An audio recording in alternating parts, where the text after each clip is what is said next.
Hello and welcome back to the finishing touch. And for our final, potentially, session of this micro campaign, as you join me, Mike the DM, and our other faithful players, Dom and Rob. So for, and I keep saying potentially because you never know, potentially the last time. What happened previously on the finishing touch? Well, you'll be making me out to be a liar, Michael, for in all promotional materials I've been saying it's the final session of the finishing touch. We are finishing the finishing touch, and I realised I didn't make that little play on words until just now, so that's a missed opportunity. But For shame. yeah, lots happened last session. Bracken and Conrad gave chase to the Grey Jester into a very surreal landscape. A great fey tree stood before us, but it had been marred and destroyed, cut from in the middle of its big trunk. It's big trunk. It's big trunk. Well, it was a big trunk. It was a big trunk. I wasn't calling you a liar. I just found the description. Everyone's calling me a liar today. But there was a big trunk, and there was a big old fey guardian inside, wasn't there? There was. And he decided that he wasn't going to let us pass because the Grey Jester, as a fey adjacent being, had claimed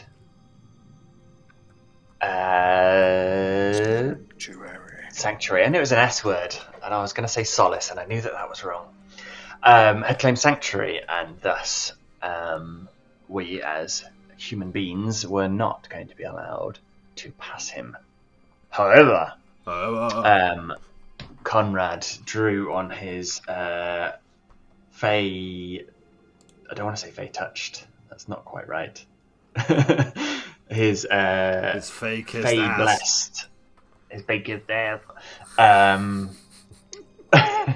Abilities to grant them passage, and the fey being agreed to his demands to be let past after I believe a critical success on a diplomacy roll.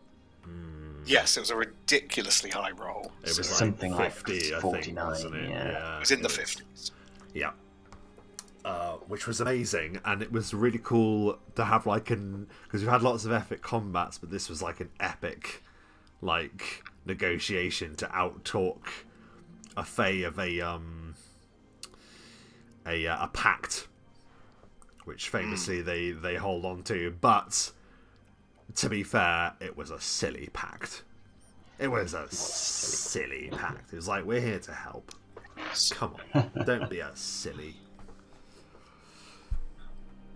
So he stopped being a silly. He did stop being a silly, and we passed him by. The name of the type of guardian it was, sorry, Michael, once again, It was the Wild Watchers. The Wild Watchers, available in some random Dragon magazine from the early 2000s. Yes, it was which is amazing. Dragon or Dungeon, I can't remember. Yeah, he's so cool. That illustration was amazing. We'll have to see if we can put it in. We'll do show notes one day, and we'll put things in there. And he did watch from the wild as we carried on up the stairs. He did. He was like, I'm just gonna watch. Yes. And what she did as we then moved up to the very top of the tree to where its big trunk had been severed, and it served as a platform for a great confrontation with the Grey Jester that lay broken on the floor. We had previously, I should say, I think it was at the end of the session before. No, it was the beginning of this session. We had a whole thing where we saw through the Jester's mind, right? Didn't we? Yeah, that was on the way up, right? Yeah. Yeah, you stepped out of the giant trunk, and instead of stepping onto the open, you emerged into echoes of memory. Yes. and we saw its interactions with, and it clearly was present among a number of Conrad's peers and relatives. Indeed, and we saw that his father had been the one to decide to erase Conrad from the family portrait, amongst other erasures, to which it appeared his other family members were not overly happy with that decision. His parents arguing about it, and that was a scene we saw from them before they were subdued by the jester.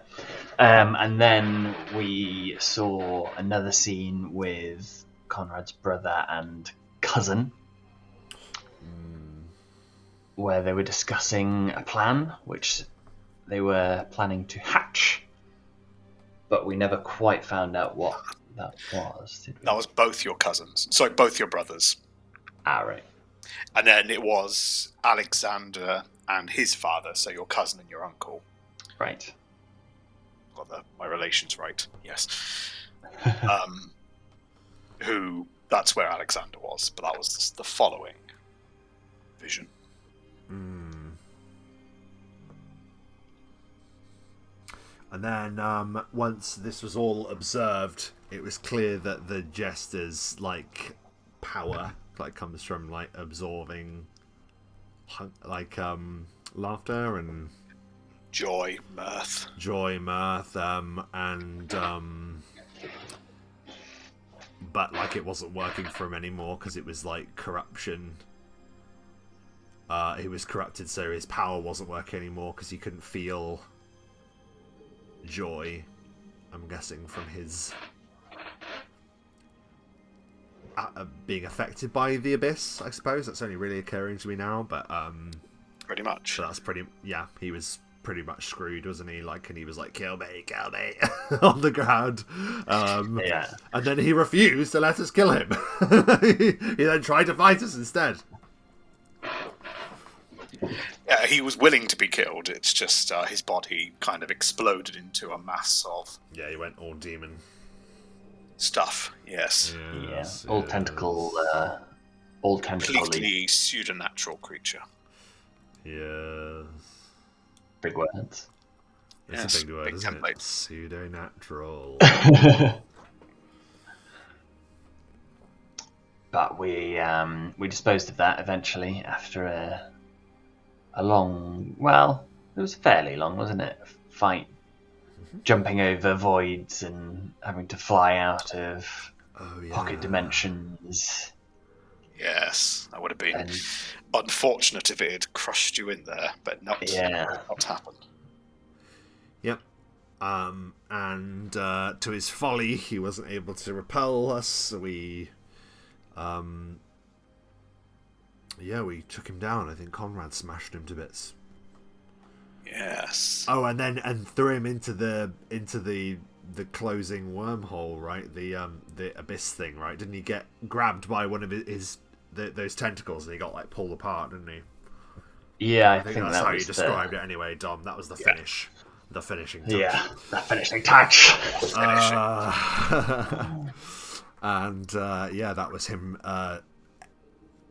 utterly vanquished. But then just as we're trying to bask in our glory. Yes, one enemy gone, another appears. It's the slow clap reveal. Yeah. But it wasn't a slow clap reveal. It was very clap. It was very fast. It was well done. This guy. And the demon, is he a demon? Baphomet, is he a demon prince? I'm not quite sure of this. He's prince of demons, I believe. He's up there with the likes of Demogorgon, Dagon, Jubilex, Orcus, Oboxob. And he was like, I hate you. And we were like, what? I didn't think there was much worse things that could have come out of his mouth. But it's not only am I one of the most powerful villains in the setting, but also I hate you. And there's nothing you can do about it. Yeah, I've decided that I fucking hate you. And we're like, oh god. Because I don't remember ever wronging him other than, like, I guess, finishing some Minotaur, some Greastros of his off in the Abyss, but then I guess Do you remember why he said he hated you? It was because of a little bit of fear, wasn't it? It was fear of what we had achieved. And he hated that he saw you as a threat. So as such, he hated you. That's right, yes. Well, to be Because fair, it was you that gave him power. Yes, because we left the power vacuum for him in the Abyss, because when we defeated the Pale Knight, those two reign in the same layer of the Abyss, don't they? So he filled that vacuum. But yes, I completely understand. Yes, he's annoyed that we were the ones that granted him that. And then it was kind of like alluded to that, like, this is just the start and he's gonna like campaign against us, and I think we put 2 and 2 together that it must be him that's perhaps behind, or at least is puppeteering this war against the Lord's Grasp and Highkeep and everything that has transpired. Yes. Which is wild, because now we have stared our enemy in the face and found him to be a Minotaur god, so that's interesting. Normally you say I stared them in the face and found them wanting. Or... Yeah. No, we found him a Minotaur god, yeah. He was way more than what we expected. Greastro, standing just next to him, who helpfully he left behind for us, which was very kind of him, wasn't it? He left a whole bunch of Greastro, which are magically enhanced super soldier Minotaurs, effectively, aren't they? They're like pretty much bred to be the best of the best of the best of the best of the best Minotaurs, which is terrifying. Yes, they do come equipped with quite a lot, but in this instance they seemed quite new. They were just coming through. Some had a weapon, some were just looking to smash you on the head. But then you battered them. trounced them. I was very pleased. It wasn't a battering though. They were scary. Mm-hmm. There were lots of them as well. And they kept arriving in little waves, didn't they? The occasional taunt. Perhaps this was a loved one. Yes, of course, alluding to the thing that we've witnessed, that the demons have been dropping denizens of this area, Conrad's home, into the Abyss to be transformed, because the Abyss cannot create; it can only corrupt and transform. So yes, we could be fighting people that have, lived in Highkeep this whole time. Yeah. Potentially. And then he said, I hate you again, and then vanished, and then left us to clean up his Greastro, and then that pretty much was like, we need to get back. And that's where we left it, I think. That is, and it's actually, you stepped out of the portal, and you took yourself back to the beginning. And you found yourself stepping out into the entrance of Highkeep. The presence, the feel of the Abyss seems to be diminishing, like steam rising off the floor. Although still present, there is still an energy this close. You can see there's still blood on the floor. That will take a while to clean up. But it appears that the corruption ceased with the Grey Jester's demise. Ahead of you, you can see a faint orb of magical energies diminishing as the Synod's protective ritual stops. Behind you, the entrance to the keep proper now matches what you should have seen sooner. A courtyard leading to the entrance of the main hall. Surprisingly itself, the keep appears untouched by the chaos that has afflicted the settlement.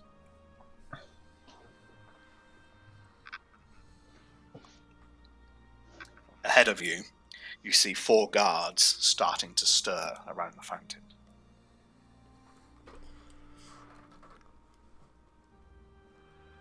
We should go to them.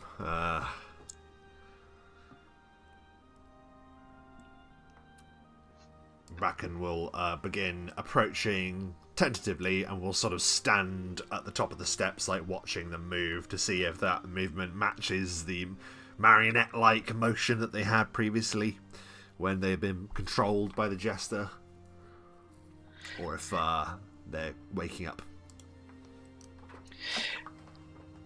Like a baby deer standing for the first time.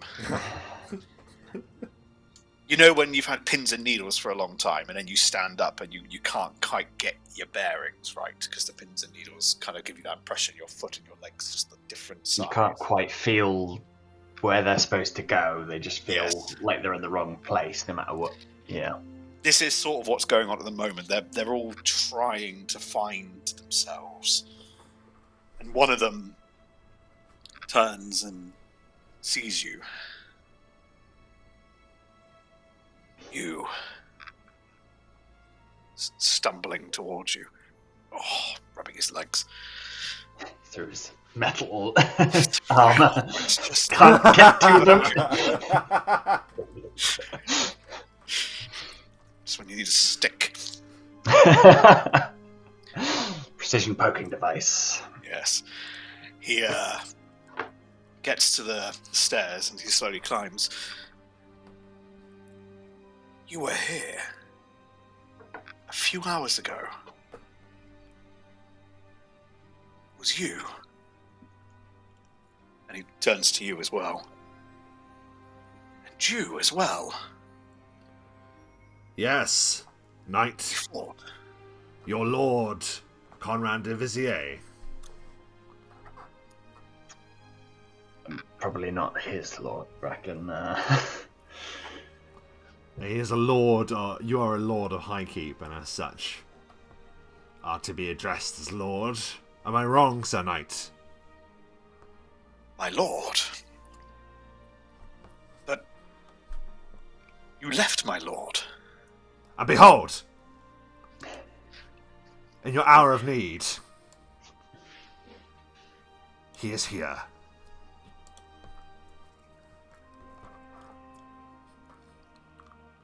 Lord de Vizier. Conrad stands a little awkwardly, not quite sure how to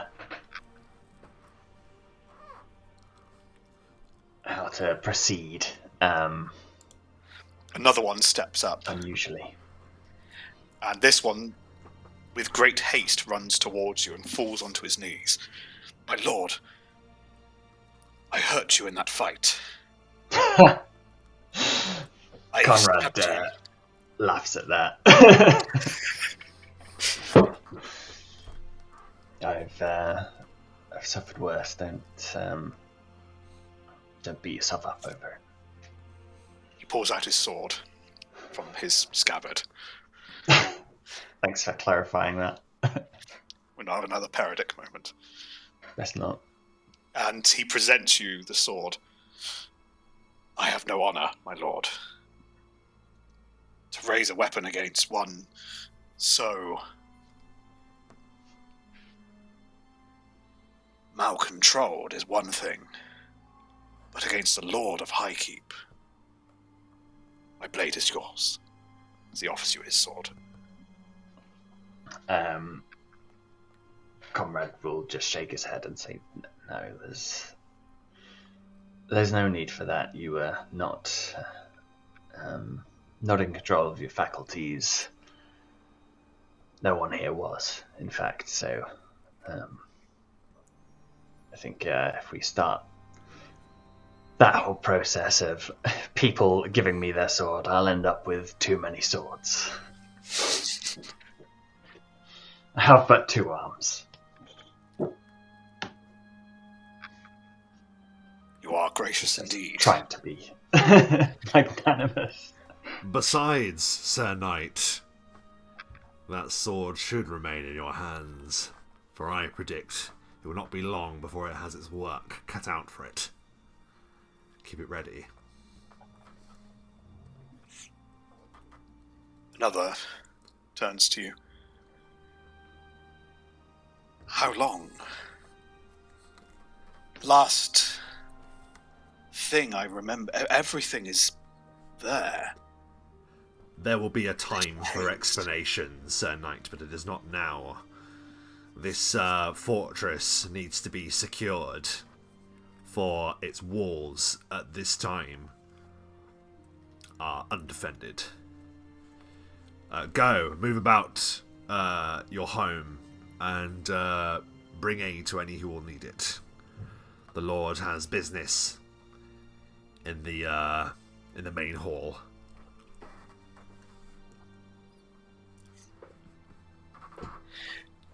One of the knights starts barking out orders. Check the partisan. See if any still stand. Check the streets. Get in contact with those below. See if anyone still stands.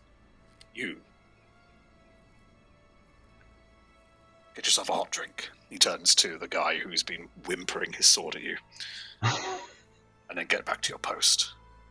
Now is the time for honor. I'll have one if it's going. If there's tea going. Tea, you say? Just tea. Very good. Hopefully they'll then sort of like start like a chain reaction of helping people, waking them up, and then the people that they wake up then go and help others, and so on. So that kind of sets that in motion throughout the keep. Do you want to both give me a listen check as well? Oh, here we go. First roll of the night. First roll of the night. Gosh. Golly. My gosh. Crikey. Core. Oh, well, you don't need to worry about waiting for me to roll then. Because I closed my character sheet, so by all means. I was just curious to see what you would have gotten. Conrad, you hear a muttering when they say, "Tell them, Comrade de Vizier has returned." As he's telling the knights who are leaving.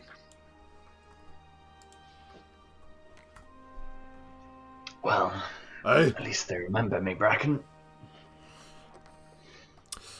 Yes. And they will be glad to. Moving forward. Well, we'll see, I suppose.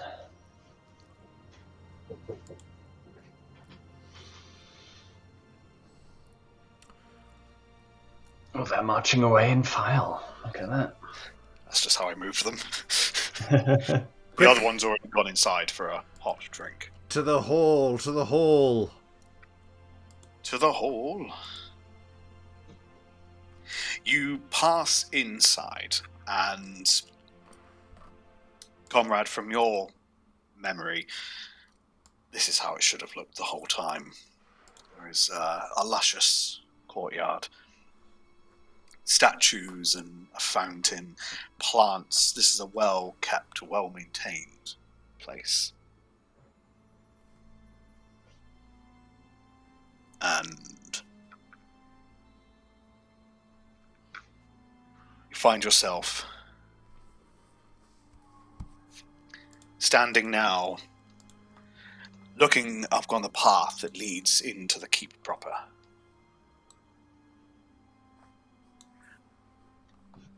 So this wasn't here at all when we originally came, was it? Yes, you appeared inside the keep. But if you remember before, the outside was corrupted. Corrupt. There was Indeed. Corrupt. a lot going on. And there was a fountain of blood as well. There was a lot of ill things. The statues have been changed as well. Spot the differences. This is more like it. Conrad eyes the statues suspiciously after the previous difficulties of the statues. I suppose there's No reason to delay. You come back having done a great service to your home. They will recognize it and show you the thanks and gratitude that is due to you. Or they do not.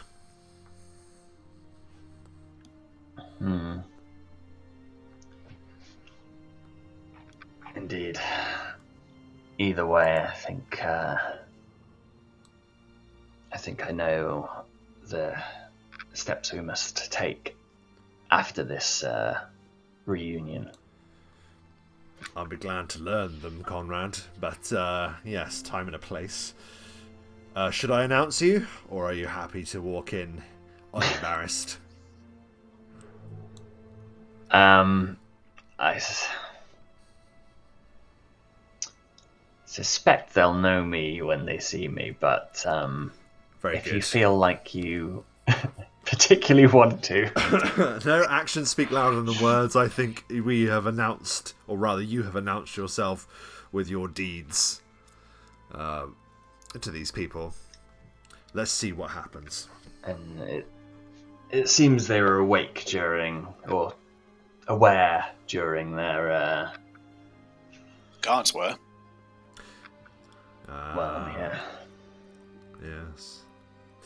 Right. Let us grace those halls once again. Let's hope the food is nicer this time.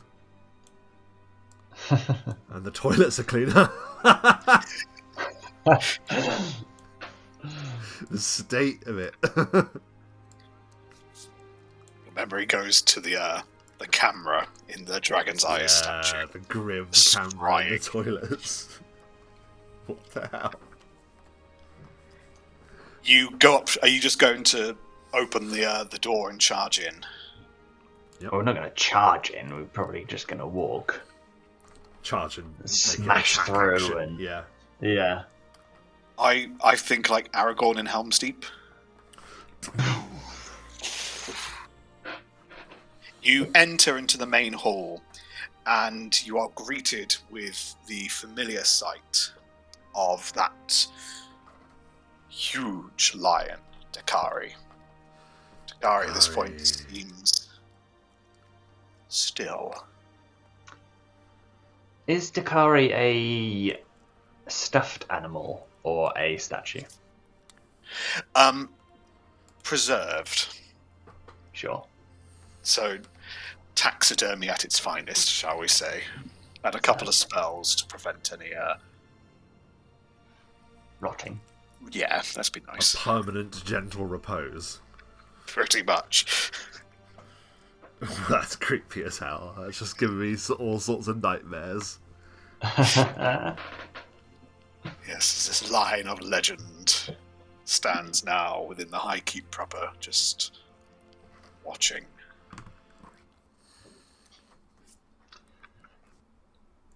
Well, I suppose everyone was in the Great Hall before, weren't they? In the feasting room. Ah, yes. Let's go in.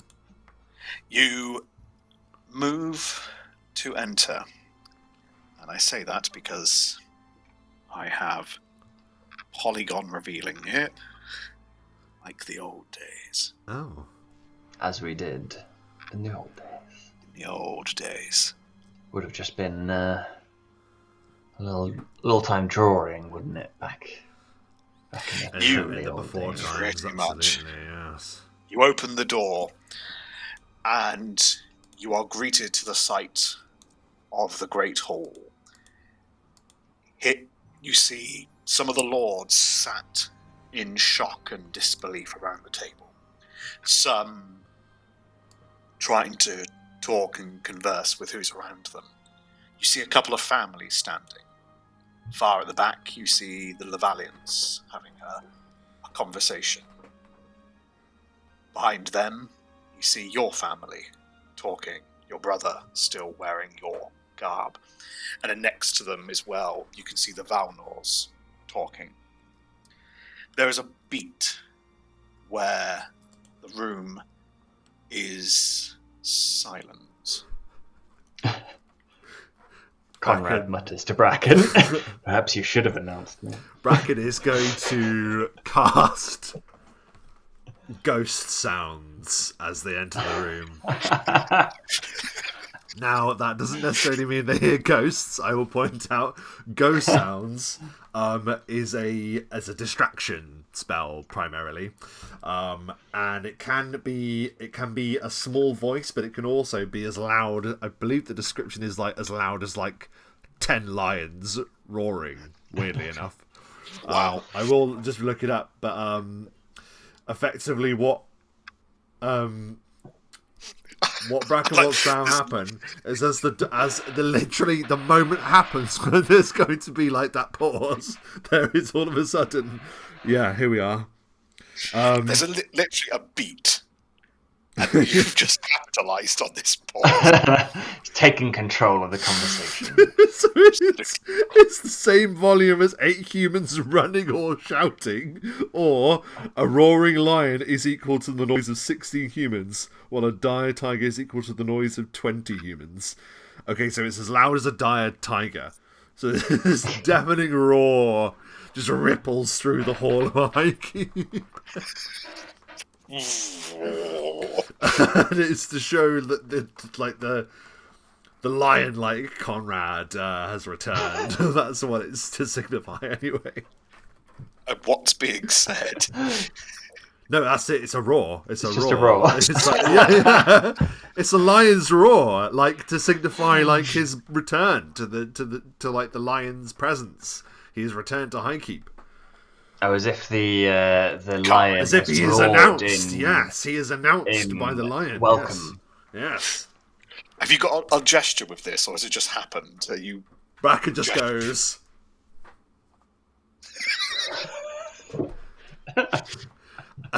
By the way, that was to the side. By the way, like I realised that if you start turning forward, yeah, it's not to the that looks something different. Anyway, yes, he gestures, and the ghost sends out an almighty roar from the atrium as he sweeps into the hall. There was a tone shift.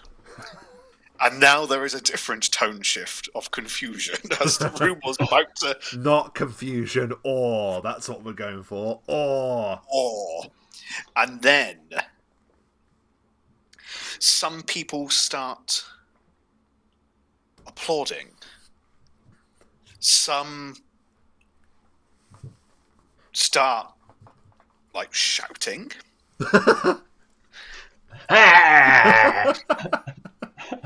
One of them's crying at this point. However, the first and probably the foremost of the monumental things is your mother, Sabrine, just runs past every single one of you, and she's in your square. That's too close. She's on me. She climbs on top. Oh. Stands. She runs over to you, crying, throwing her arms around you, sobbing, "My son," as she just pauses for a moment with you there. Yeah, Conrad will give her a big hug and say, "Mother, it's been too long. We have a lot to talk about. So much. Yes. You have been missed, my son." I did pay a visit to the house, Mother. I missed you, as did your brothers. Yeah, throw Dad under the bus. I think it's a slightly acknowledged thing at this point. Yeah, he deserves it. As your brothers come over as well, as Lurther and Theron. I can't remember which one is wearing my armour, or Theron, the eldest. Conrad says to Theron, "You're looking very smart, Theron. Good choice." throws a hand on your shoulder. You've done us proud, brother. And it's a good fit. Lerther is quite weepy as well. He's like, I knew you'd come back, brother. I knew. Your father is noticeable at the other side of the room. There is another who comes towards you in a sweep of stature and power as General Valner sweeps down past you as he comes between the two of you, and he extends a hand, seeing that your mother is still holding you at this point. To you first, Bracken. He extends an open arm. Bracken will warrior handshake. Even though it feels unusual for him, he knows he has to do it here. Yes. So he does that. I don't know who you are, but you have my thanks and that of everyone in this land. And I know who you are, General, and while we are glad to have your thanks, we would also urge for your ear when the time arises, which I hope shall be soon, after time is given for reunions. Yes, there will be a time. Not yet. As for you, he turns to you, Conrad, as your mother steps aside for a bit. He extends an arm to you as well. Yeah, Conrad will grasp warrior's handshake style. Also, it says, General. I hope you are okay. Last we saw, you and Lerther were not in a good state. I believe they were stabbing each other. He gestures to the many holes in his attire and to the closed wounds. You were quick. You were decisive. You saved mine and your brother's life. I wish to say, when you left, I never thought you the type to show such conviction. But I am so glad I was wrong. As he clasps another hand on your shoulder, you have done everyone proud, Conrad.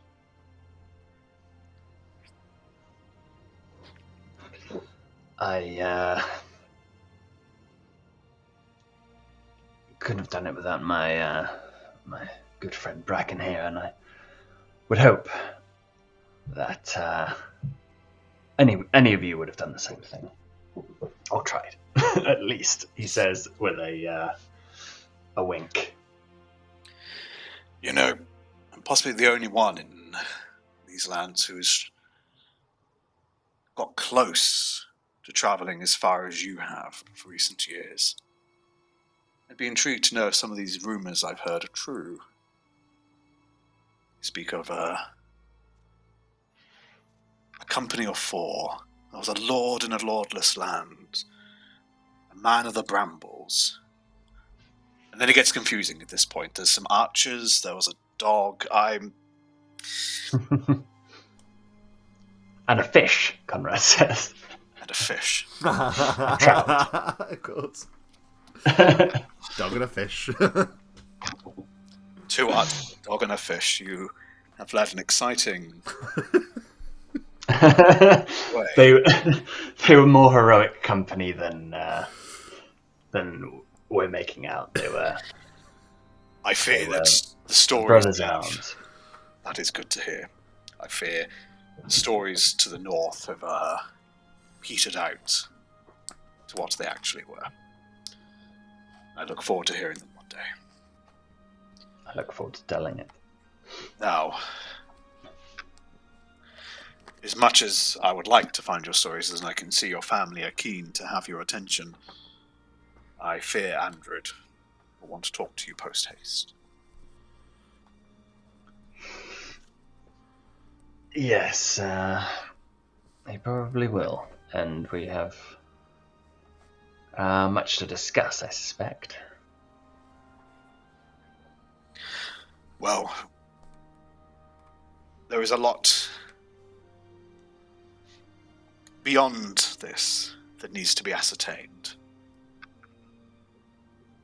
Let's just say I need to take a few precautions. And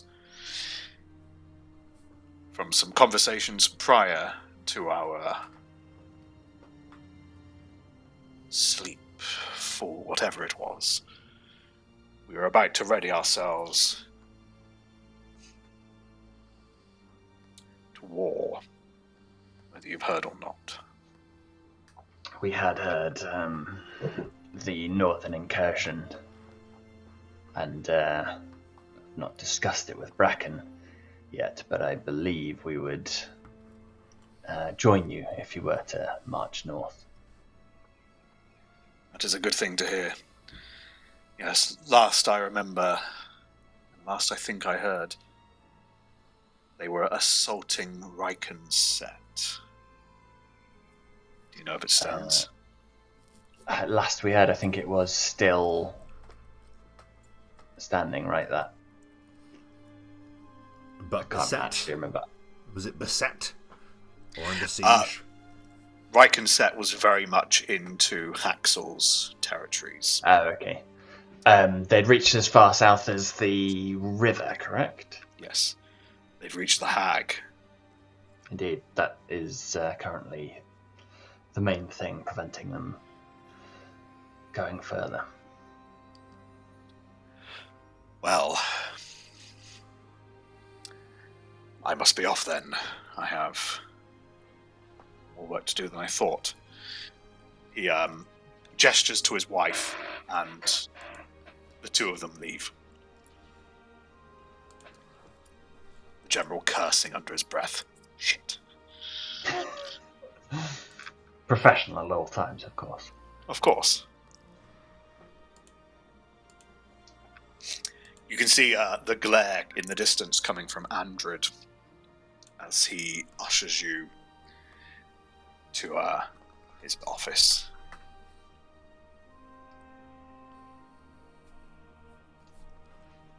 Yeah, we'll head over, do you think? Yes. Bracken? Fourth. Much to discuss. You notice Einar, your father, seemingly quite embarrassed, takes himself into the living quarters next door. Fair enough.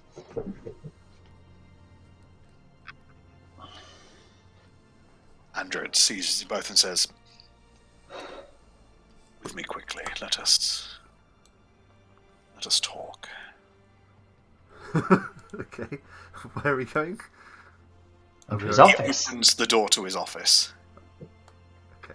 and the Bracken first thing. bursts through first. Yeah, no.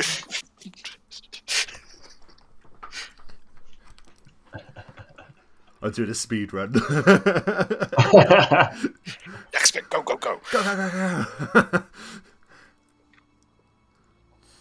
Andred goes to the cabinet opposite his desk, and he pulls out a very expensive-looking bottle of liquor and gestures to the, three of you, and Alexander included.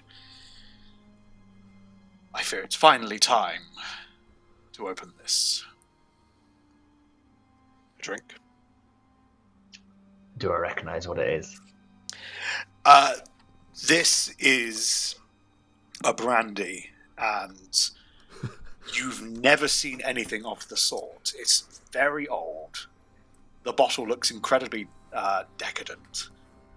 You don't really know the brand, but it's certainly not something you'd be able to buy in a tavern over the counter. Conrad will look to Bracken and go, "Ooh." Bracken will sort of be excitedly. Bracken will be very happy, and he's going to cast message as a silent spell to you, Conrad, in which he'll say, "Better than the collection piss we used to on the road."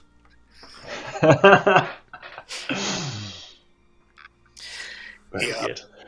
Pours out the glasses. He passes one to Alexander. to you, Bracken, and finally to you, Conrad. To your success. To your health. To the restoration of your home. Alexander, for the time being, is rather quiet, lost in thought.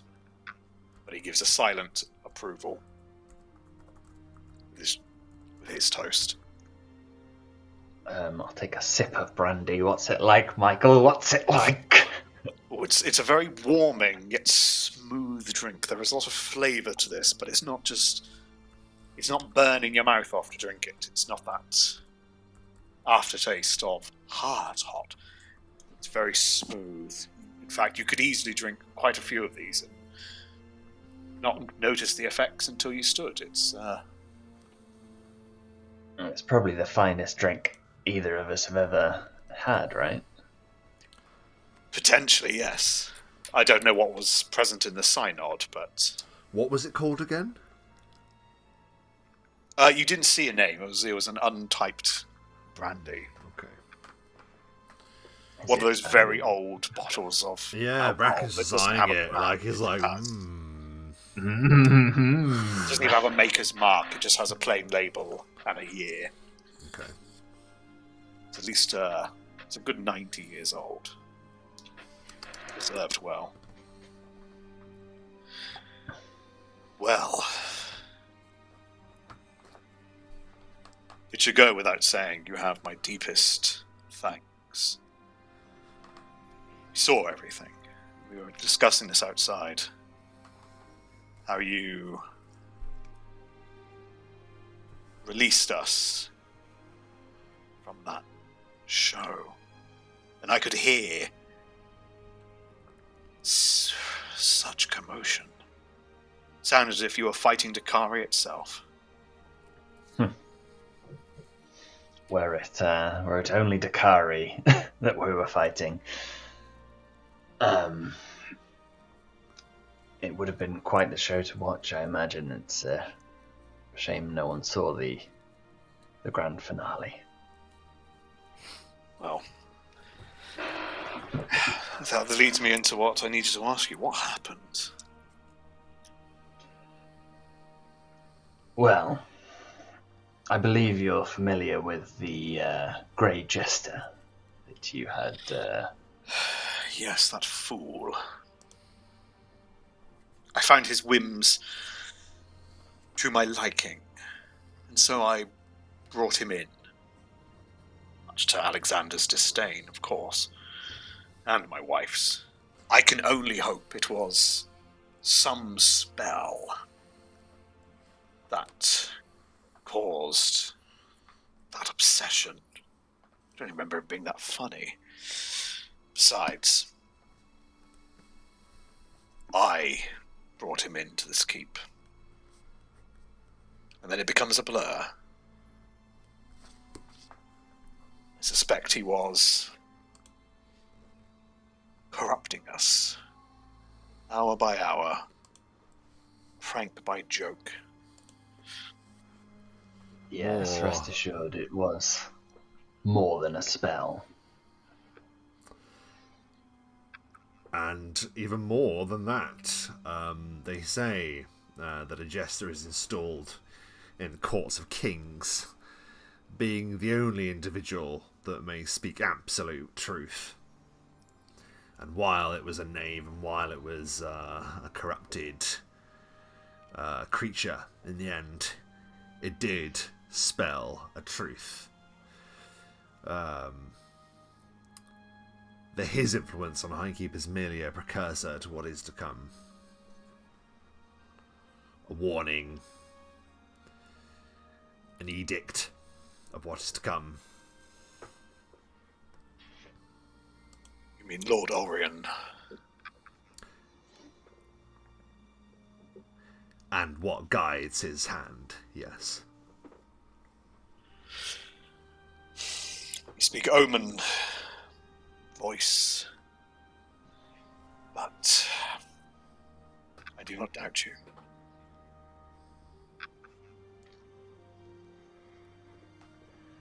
To no doubts, Bracken necks the rest of his drink. Don't just neck it. What a waste. It's been a long day. It's been a long. And it was a full bottle. Seemingly slightly begrudgingly tops up your glass. yeah, Bracken goes, I sort of like taps the glass. Forgive me, I overheard you said your name was Bracken. Yes, it is an honour to be in the court with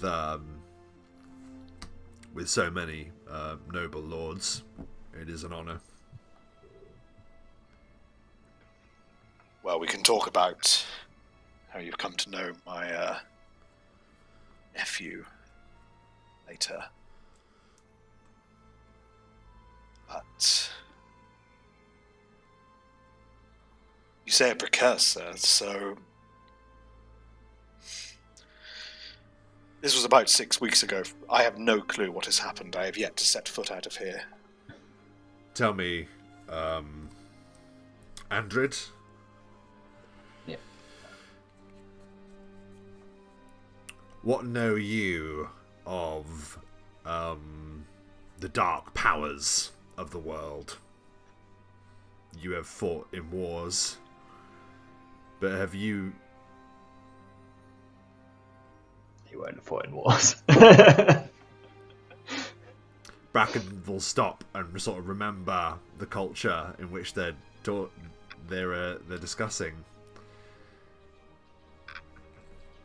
There is a great evil at the heart of Orion's forces. Bracken will look to Conrad, sort of like give like a practice like furrow of the brow, which means, do I carry on? Yeah. There is my voice.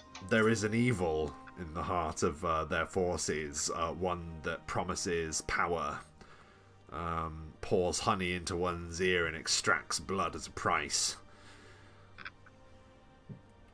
Orion has some pact or some influence held over him. He fights in the name of demons. And it is by the power of demons that Highkeep was struck still.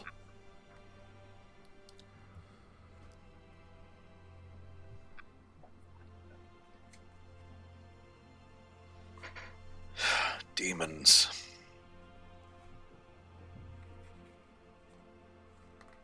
It's amazing what you read in your studies and what you hear. We have heard so many boasts and tales. I'm not sure if Conrad would have told you of our stories. Yeah. Yes. And there's only a handful of people in our midst who can say they have truly fought. General Valner being one of the few. Alexander here has been training. But for me, I had books, study, pictures, tales. None of it was real.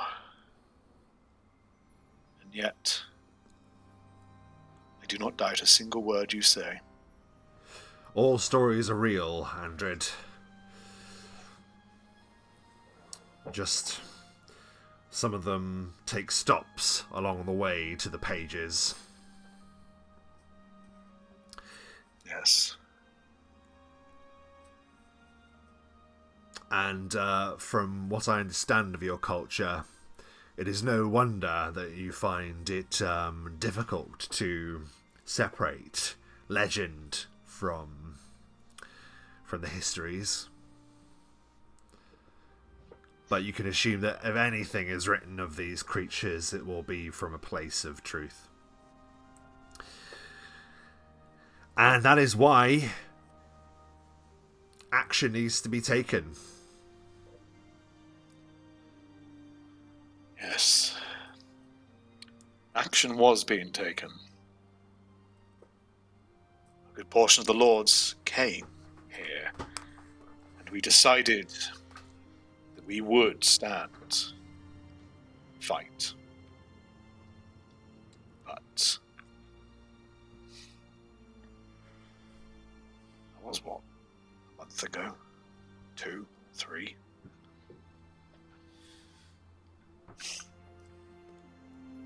It will not change. We will still fight. Yes, the reason You have grown much. Sorry. Sorry, I interrupted you. All Bracken was going to say is, yes, the enemy sought to prevent this from occurring, to prevent you from acting, it is clear. But that tells us much more than perhaps they intend for us to know. It tells us that they fear Highkeep. They fear its inclusion in the war. Or further As inclusion. well they should. You have grown, my nephew. It was unfortunate terms of which you have left. Your return.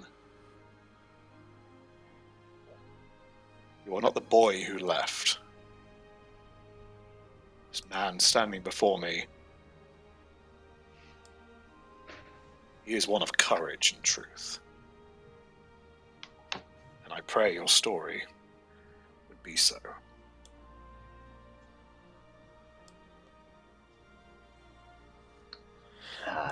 Yes, we've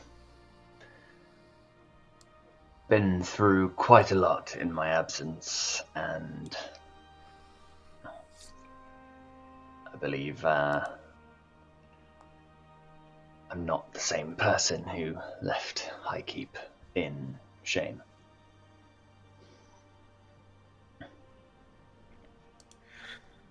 Your father struggled with everything that happened. And I hope he sees what we see now. I am proud to see you back. Isn't that right, Alexander? Alex, still quiet at this point, just gives a nod.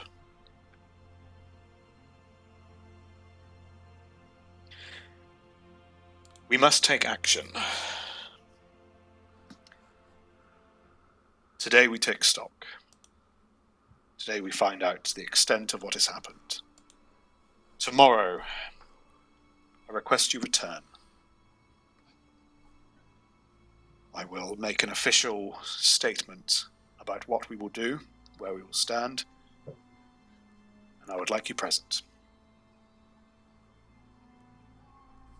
Consider tomorrow the last free day before Highkeep declares itself at war.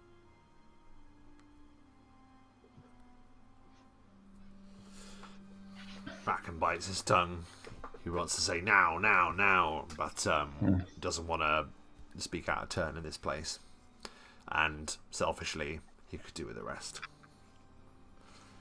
I think the implication is that they could all do with recuperation. Even though they've not been in fights, they have been through something possibly more intense, haven't they? That's true. Very true. PTSD, yes. Conrad will turn to Alexander and say,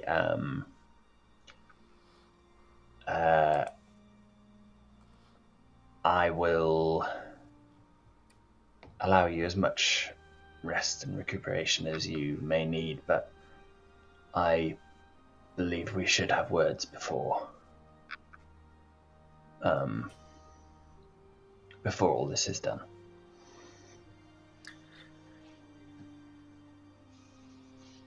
I would agree, cousin. Give me some space. I will find you when it is ready.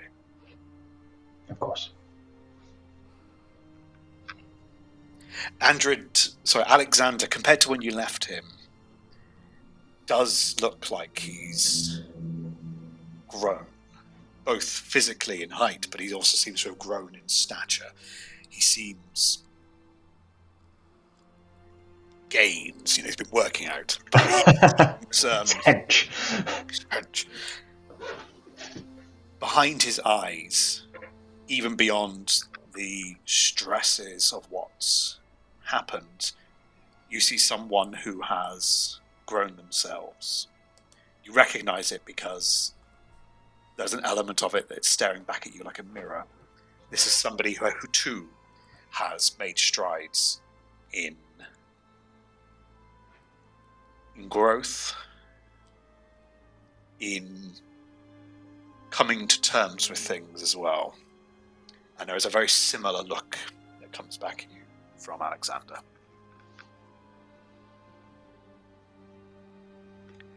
Andrid gives you another nod, finishes his glass, and he says to you, comrade, another before I must get back.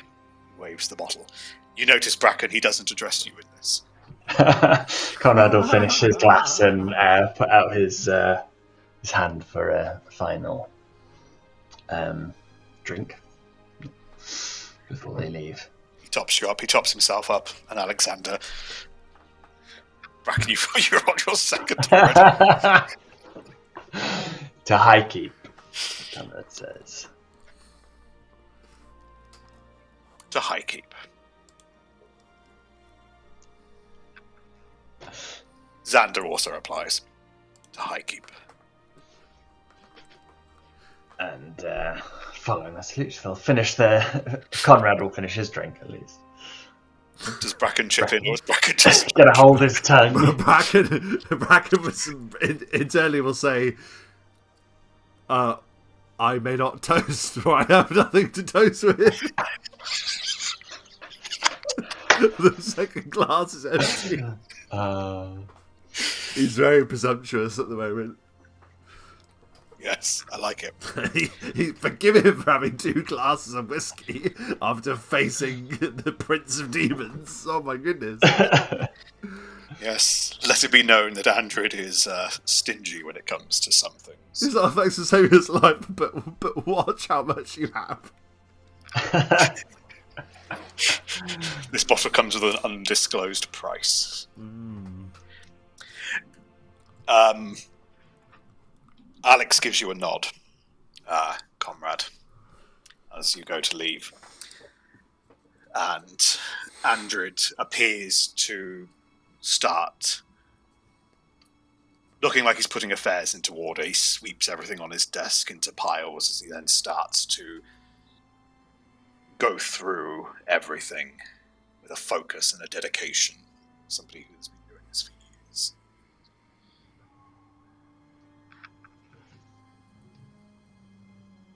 What do you do? Leave the room. Let's go. I did think if Trout was here, he would have attempted to take the bottle. Oh, don't worry. Bracken's taking that bottle. Bracken's getting another drink. He's played the long game. He'll have that bottle before the end of the game.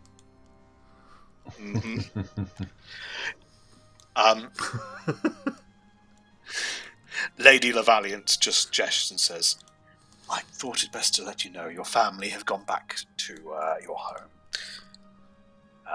Your mother told me to tell you that she was going to prepare some food, which, between you and me, she's had the servants do it for so long, I hope it's okay. She looks like someone who's trying to put a smile on something where deep down she really just wants to break down somewhere and just recover. She's attempting to be smiling in front of you. Conrad will thank her and say, it's probably time we all had some food and took our own company. Yes. I haven't cooked anything for years. I remembered. Me neither. That's what Bracken here is for. He slaps Bracken on the back.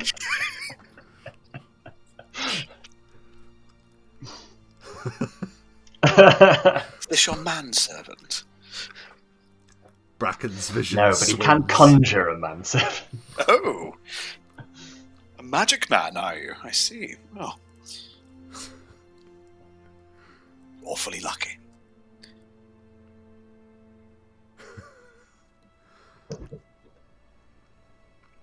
Were you going to say something, Rob? No, Bracken's, when you slap Bracken on the back, like, he notices that his vision has swims a little bit from the incredibly strong drink that he just necked. It wasn't a single measure, put it that way. That was, it was quite hefty. Yeah.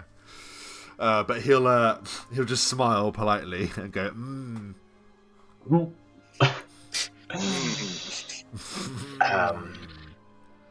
Come, Bracken. Let's take in the city without the taint. very good. It's time for you to enjoy Highkeep properly, Yes.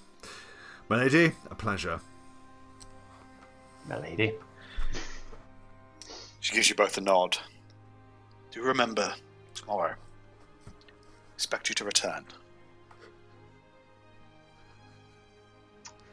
Of course.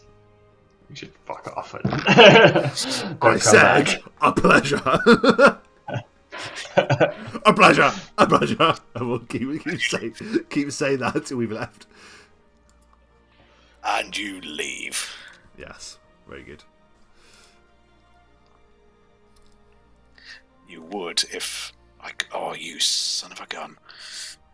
There you go. Moving maps on Firefox is not a fun thing. No. But you leave the keep proper. You find the land, yes, it is still afflicted, apart from the actual keep itself. The residue of the Feywild Abyss pocket realm still lingers. It will take quite an upheaval to remove that influence. The blood, the mushrooms, the wildlife, the abyss growths, all of it. But they will decay and they will wither. You can feel the energies around you drifting away. This is a land that will eventually know normality once again.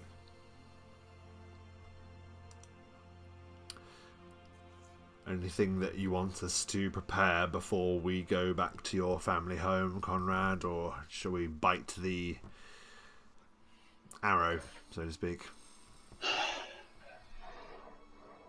I don't think there's anything to prepare. There's very little else to be done, I suppose, until tomorrow.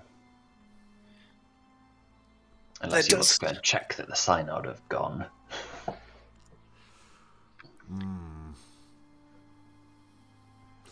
Good point. We'll check on the way. It's fairly equidistant between the two, yes. You essentially reverse the journey that you took, going up, going back down again, and as you approach the tower, a beer? No, a Pepsi Max Cherry. Well, P. Max Ches. yes, when you get closer, I mean, the energies, you can see them, have gone. But it does feel like those magical energies are no longer present. There seems to be a deficit of ritual, abjuration, conjuration, divination magics. As you proceed to the tower itself, with your magics, you can tell there is only a lingering effect, like smoke from a finished cigarette. It's gone.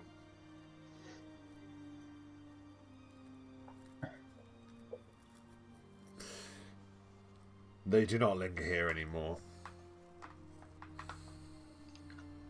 Well, at least they are men of their word. At least, no, they're not. They are. They are just keenly aware of their best interests and not causing something that will bring about repercussions. Yes.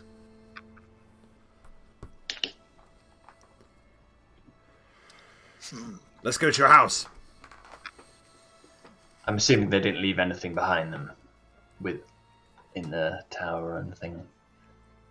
You, as you kind of go into the tower and you go up and you have a look, you find they left behind 2 million gold pieces. 16. Oh, cool. So kind.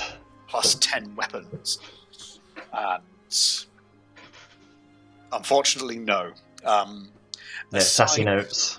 No sassy notes, no provisions. It's as if everything has been snapped away, naught but the lingering dust sitting around where there was beds and tables, really. And even then, very little. Mass teleport, probably.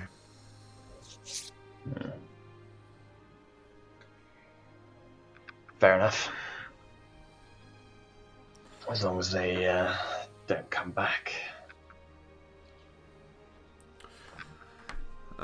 They won't just be wandering in next time, that's for sure.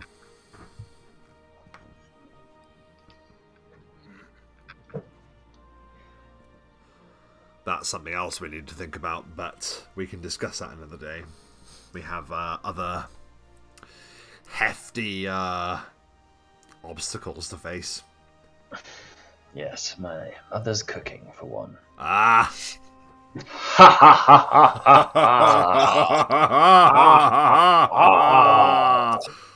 Hard cut to them at the kitchen table.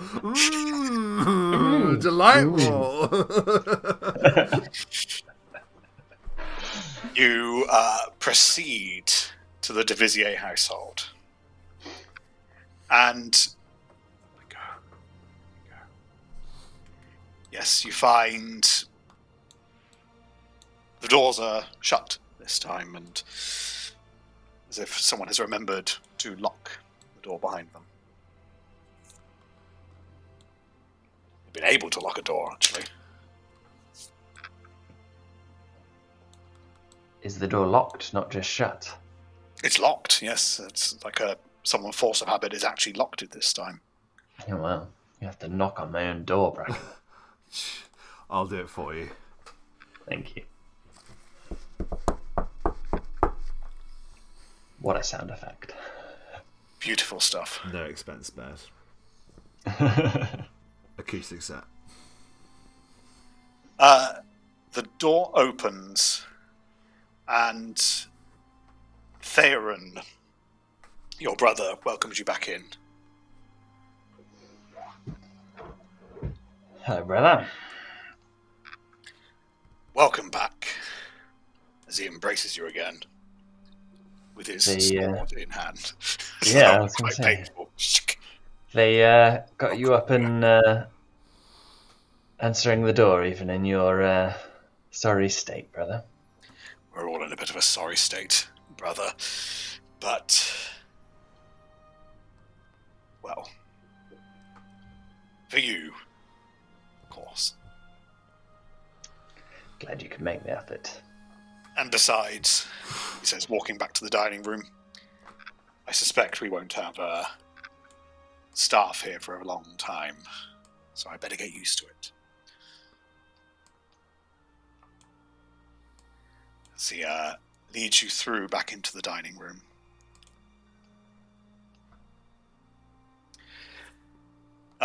Lurthir is looking at the big portrait on the wall. But give me a spot check, both of you.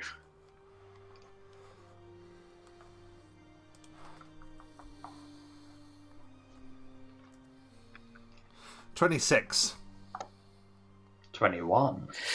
Yeah, you both noticed that the portrait on this side of Andred Le Valiant has been removed, and Conrad's portrait has been put back up on the wall. Swift action. Your mother was fast.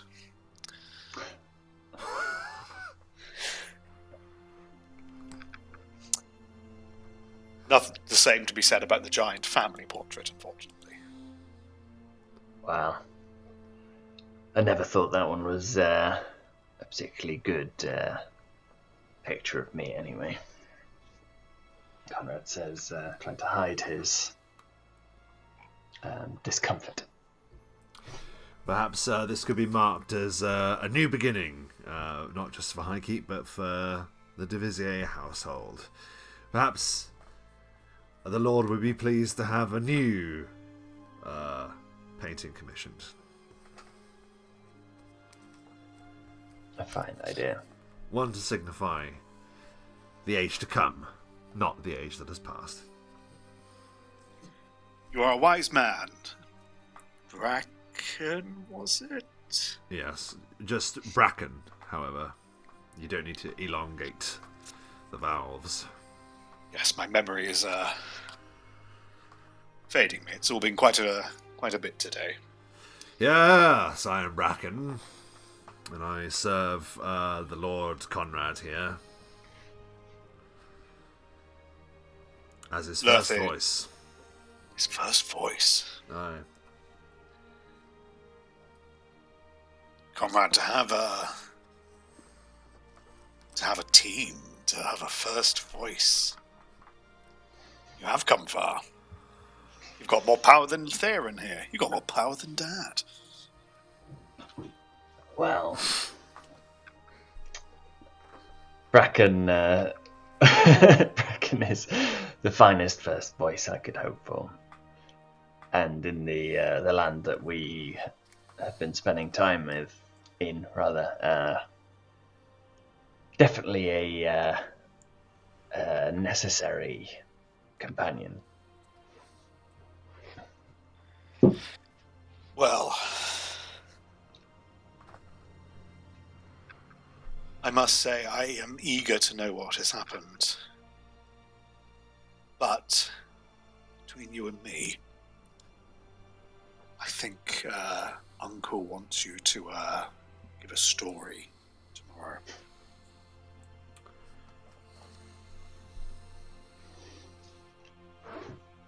Well, if he wants a story, he will have to ask for one, won't he? And as much as I want to know now, I will play the dutiful Lord, brother, and wait for your performance tomorrow. It's impressive. In all the time that we were out, only one thing was stolen, which is impressive. The rest, everything is here. It's, all the books, well, not that one, but all the other books were there. None of the silverware got nicked. Just that old book in the case. Gone. Case isn't even damaged, but the book's gone. I think we're lucky. I didn't like the book anyway. It was odd. It was old. Seems to be talking about it quite a lot. We'll have to keep an eye out for it. It is a family heirloom, after all. Maybe we need a new heirloom. Perhaps. You hear a voice coming from the kitchen. I'll be out in a bit. I'm doing what I can, but a lot of the food's gone sour. Oh God! Yeah. Make bread. She's using the food that's been in here the whole time. Conrad will please, turn to his brothers Conrad. and say, do you have any idea what she's trying to make?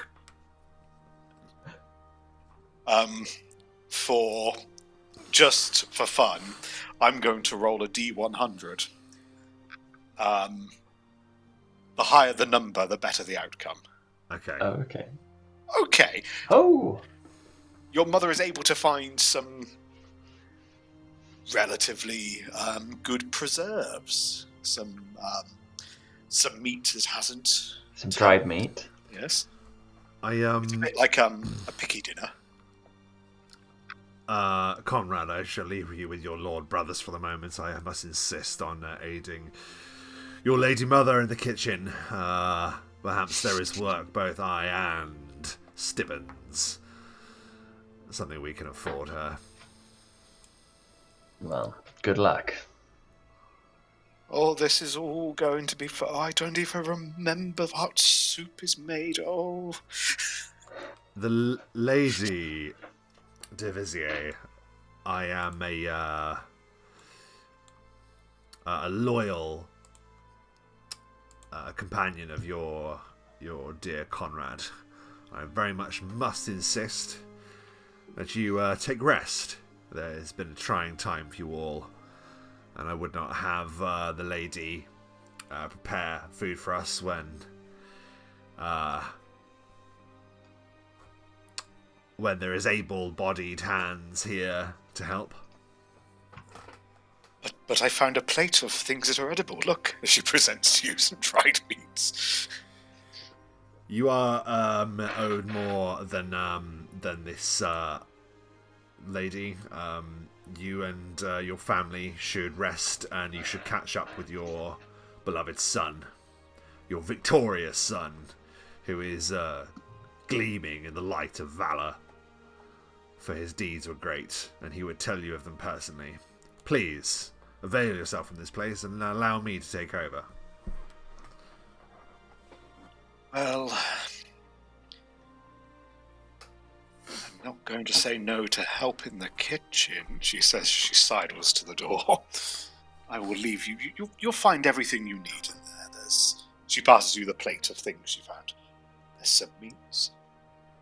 Bracken waits. Just leave you Bracken waits for her to leave, and then he'll open one of the barrels and just pour the food into one of the barrels. Like, you just sweep the ruinous morsels off the table, and then he will cast Stibbons, and he's going to use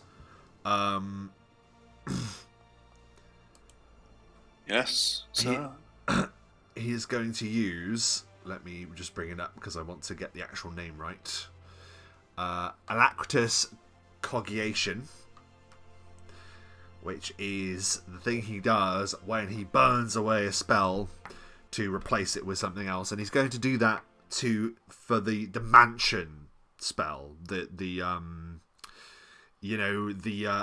Marvelous Mansion. The Marvelous Mansion, yeah. But he won't bring forth the magic to bring up the structure, only the feast that it provides, because it provides Hero's you, Feast. Yeah, it provides you food, I think, the mansion. It provides you a banquet, pretty much. Yeah, so Bracken will do that, and then have Stibbons set the table, and this glorious banquet of all kinds of meats and choice dishes to be served to celebrate. You hear a slightly desperate sigh. Stibbons sees all the plates he now has to take out. Yes, sir. Don't think I haven't noticed, Stibbons. Bracken begins quietly as well. He says, don't think I haven't noticed. I know you've been happy because there's only two of us travelling together these days. But there will come a time when you will have to cater for more of us. So consider this practice.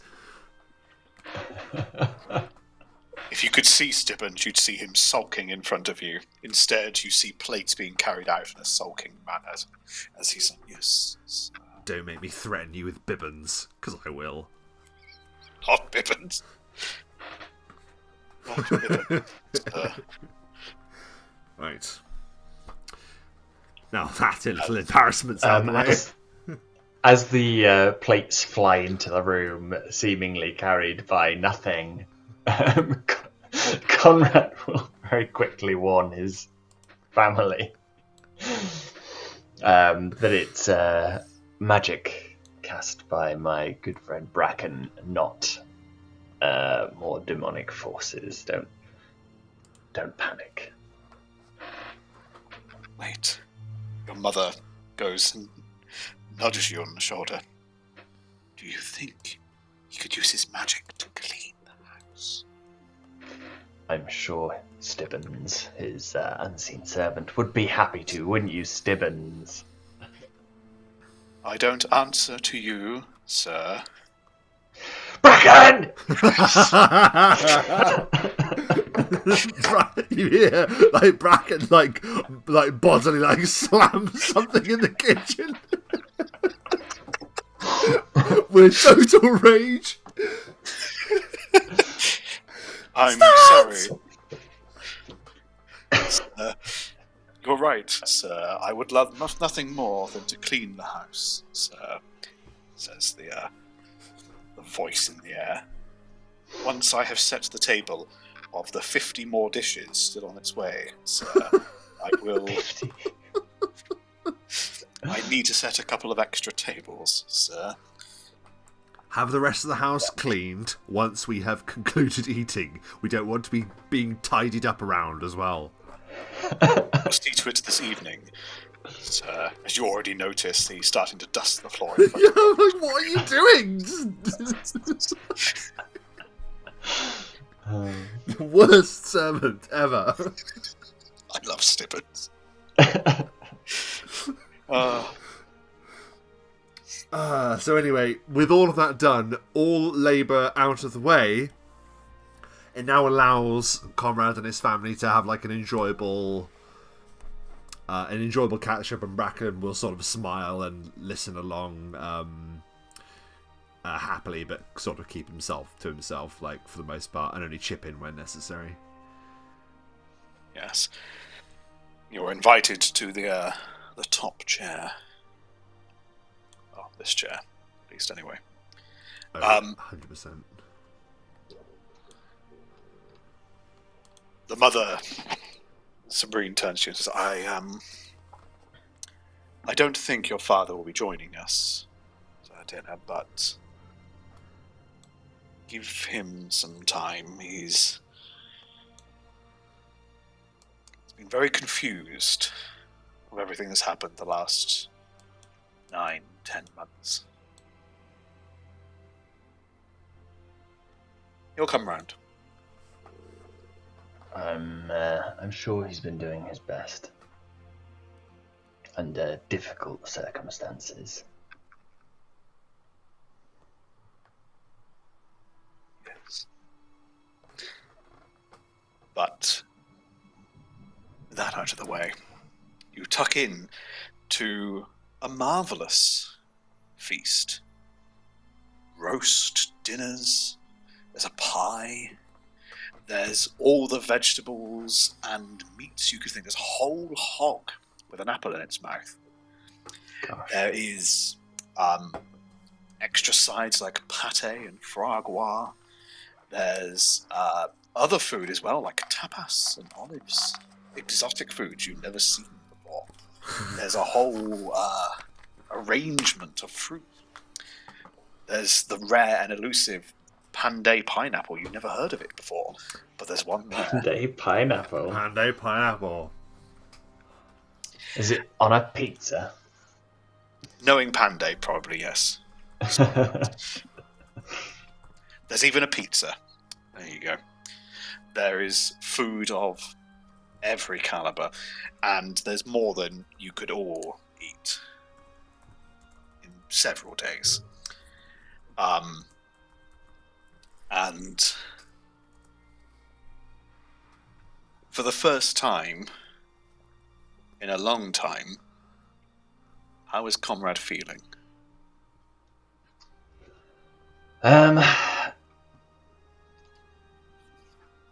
Yeah, I think it's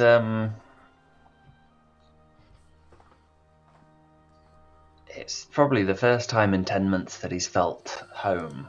He's been away travelling for so long, and then last time he came, it felt very much like he'd been erased, and without his family there as well, it felt very strange being there. So I think it's a comforting, if slightly off, because of the circumstances. And Bracken? But oh, sorry. But also, when you come, when you go, it's been a while since you go back somewhere, and then you go back and everything feels a bit smaller. Yes. I suspect it's got that sort of feeling as well. Was this room always so tiny? Yeah, were these chairs always this little? Like when you go back to primary school and you're like, how does anybody sit in these little plastic chairs? Very much. And Bracken? Bracken's doing that thing when you're invited around your friends for dinner for the first time. So he's hyper polite to the mother and joins in with the jokes where he can. Asks a lot of questions of the funny stories that are being traded about Conrad's and his brother's upbringing. Yeah, and I just enjoy the fact that his good friend is, in some small measure, content to be home, and that we succeeded, that we were victorious in delivering High Keep from the vice-like grasp of Baphomet. And for a moment he sees, in the pig's face, almost like it has more like the visage of a bull for a second, and then he blinks and it's gone, and he'll banish that thought. Not at dinner. Baphomet, not Bahamut. Oh, for God's sake! You've got a real oh yeah, it's really locked in, isn't it? Hint in your mind, yeah. Baphomet. I met Baphomet the other day. I met him because he's Baphomet. He hates you. He hates me because I can't remember his name. You never get my name right. Misnaming him. I am not the Platinum Dragon. Is Baphomet platinum? Known as the Platinum Dragon, I Oh, believe. okay. The god of the metallics. Yes, I know that, of course, yeah. Cool. Yes, apart from the obvious lacking in certain members of the dinner table, it is a pleasant evening. And you all take yourself away for an evening. Bracken, you're back in the guest room. Your brothers in their respective room, and Conrad back in your room you were used to. The smallest room. And for the most part, it is the first time you have had a night's rest peacefully. A full belly. No major concern that someone's going to stab you in the night. Or depending how Rufus was feeling, hump your leg. Oh God, Rufus, no! Not again! Down! I do it only because I miss him. But if you had any outstanding missing health, this would be like shielded, guarded rest. So pretty much, I think we said for this sort of rest was 3 times your level, I believe. We've always had secure rest and unsafe. So if you're making a new one, sorry, which is no, hyper it was secure, then I'm down. no secure with healing was the other one. So no, this is secured rest. You're right. So double your healing level, yes. So that's If there was any 42 outstanding. points of HP, which actually does take me to the top. Nice. Same. Conrad, you, however, as the sun is about to crest the horizon, you hear a on your window. Yeah, I'll go to the window and look out. You see Alexander standing in your garden. He has in his hands what looks like 2 practice swords, and he gestures for you to come down. Yeah, I'll head down.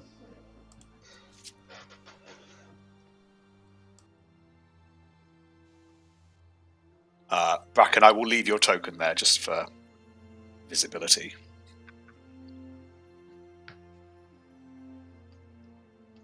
As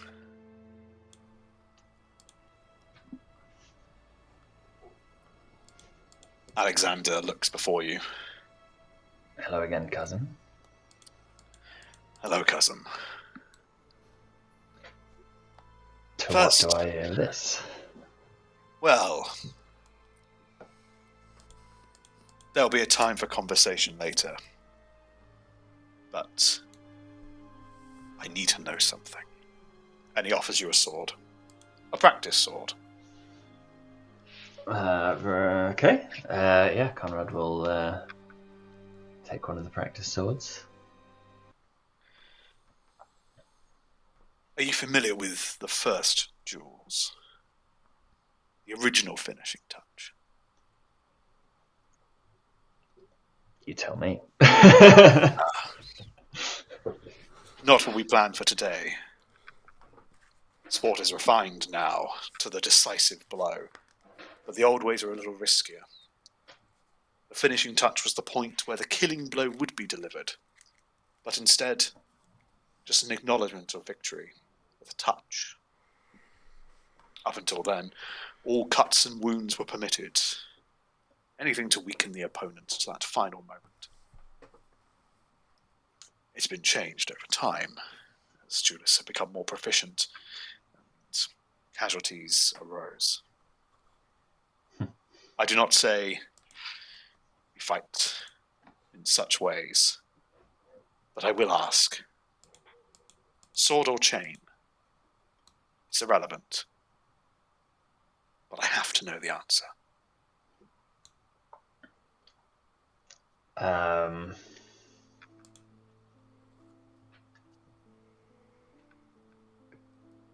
Conrad will choose sword in this instance. And roll initiative.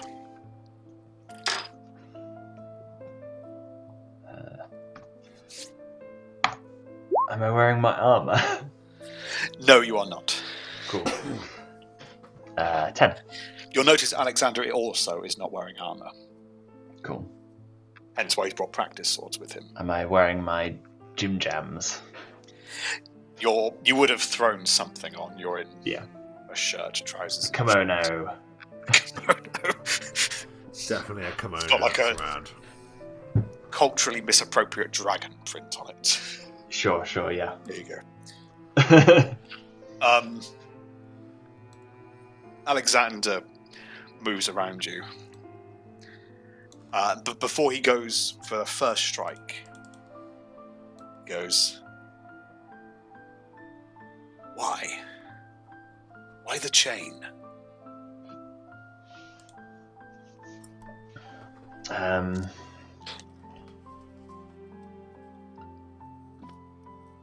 I always knew that you had the quicker strike, so I extended my reach so as to hit you before you could hit me. What's your armor class? Without my armor, or my... do I have my ring of protection on? That's probably something you leave on, yeah. Yeah, 15 then. 15. Yeah. He gently taps your arm, just as a nod, like acknowledgement. That would have been a hit.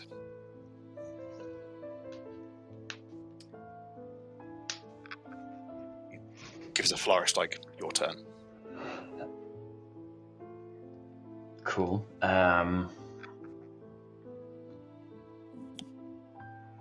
Yeah, I'll attempt to hit him back, I guess. Yep. Sorry, I don't have actual stats for a regular sword, so I'm just having to do some quick maths. It's treated as a rapier. Yeah. Rapiers confirm on an 18, so Wow. confirm it.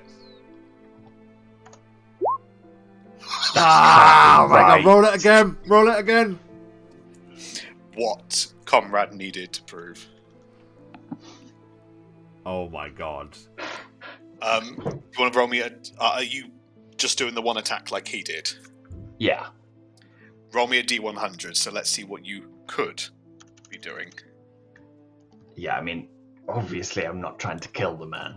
Surely it's over. It's over in one. Describe how you would be presenting now the finishing touch. Really? That's a critical hit. I think Conrad smiles at the initial sort of hit, and then he makes as if to lunge forward, and Alexander brings up the sword too quickly, knowing that he's faster than Conrad, but not taking into account that it's a bluff. And then before he realizes, Conrad twists the blade, and it just appears underneath his outstretched arm at his neck, and Conrad's just, it's not even quickness, it's the bluff and the experience that Conrad's had in the outer world of actual fighting rather than dueling. Absolutely. And there's an acknowledgement as Xander looks down and just... He doesn't move his head, but his eyes move. There's a knowing look.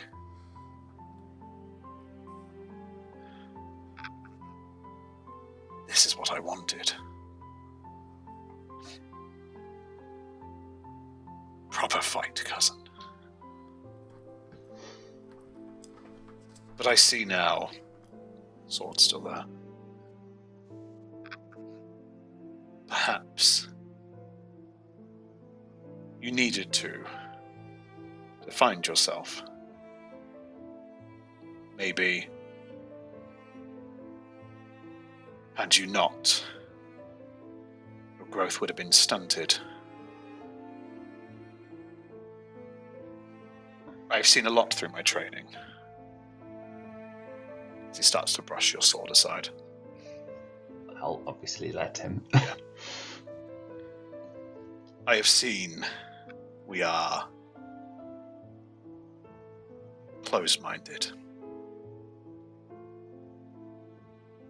You have shown us all. The exile returns. The hero.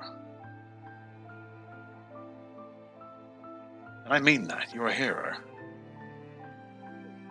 You saved us, and I've not seen any of those moves in any duel. Combat taught you that, didn't it? Conrad will answer and say,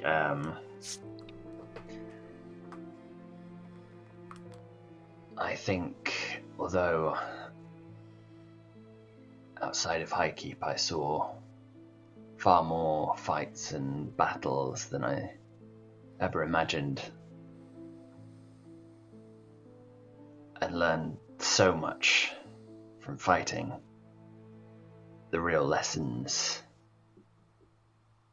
were not found swinging a weapon, but in standing in the way of others and protecting those who needed it.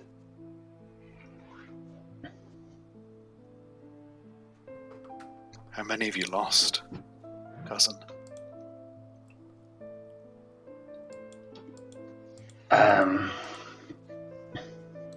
Conrad pauses and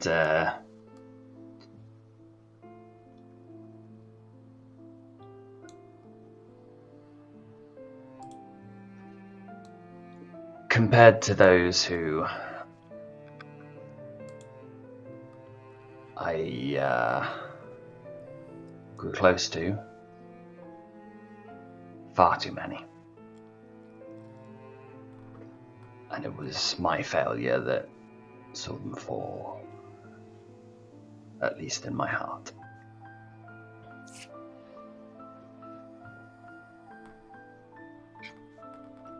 How unfortunate it is. Death teaches us so much. I have been blessed, you see. I fear everyone here has been blessed to not lose a comrade in arms, brother in combat. And I am sorry you've had to gain wisdom in such a horrible way. But I fear, cousin, puts his hand on your shoulder, it is that wisdom we will need coming forward.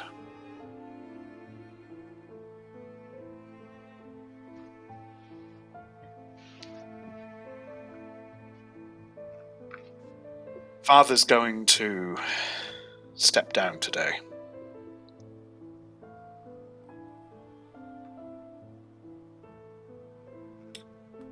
And you will pass the responsibilities of the war onto me.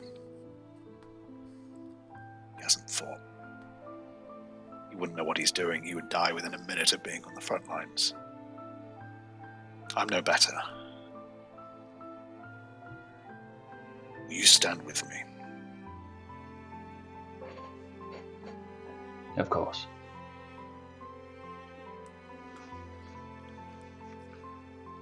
Then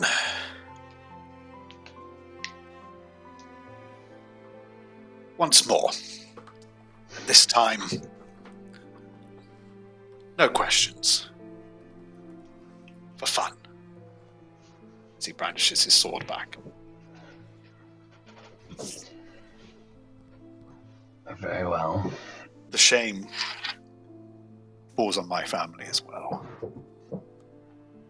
I am all too aware that Father orchestrated such events, as I knew he was planning to orchestrate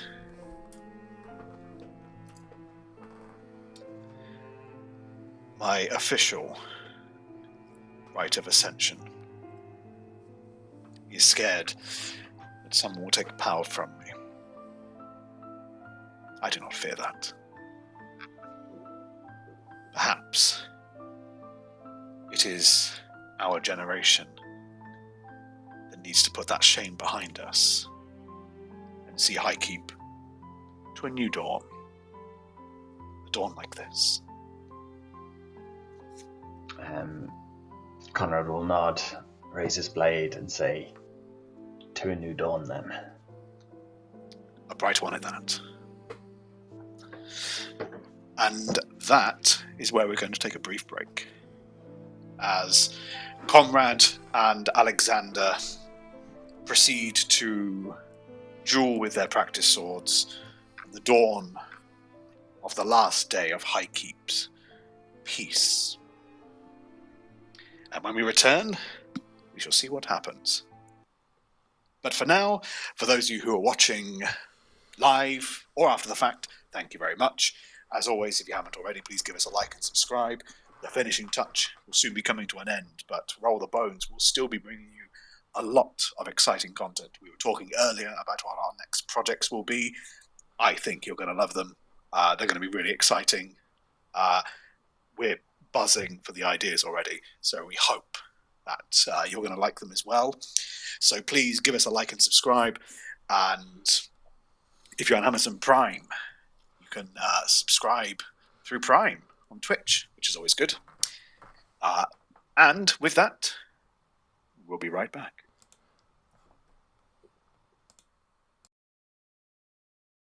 And we are back.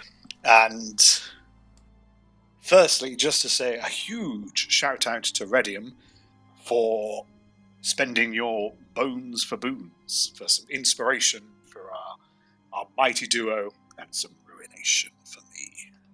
So you have our thanks. That. Mm-hmm.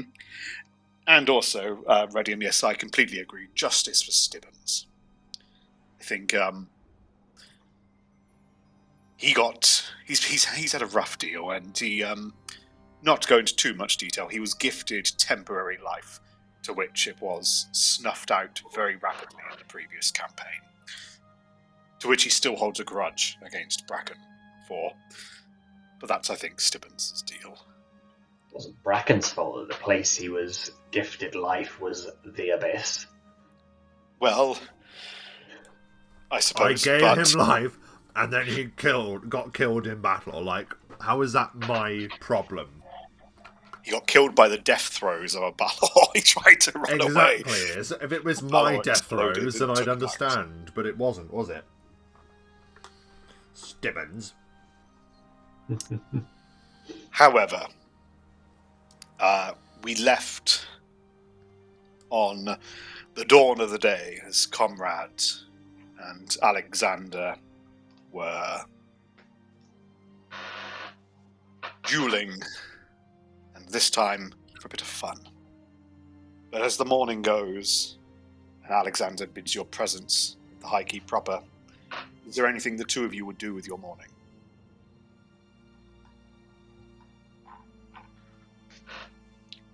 Bracken has a leftover olive.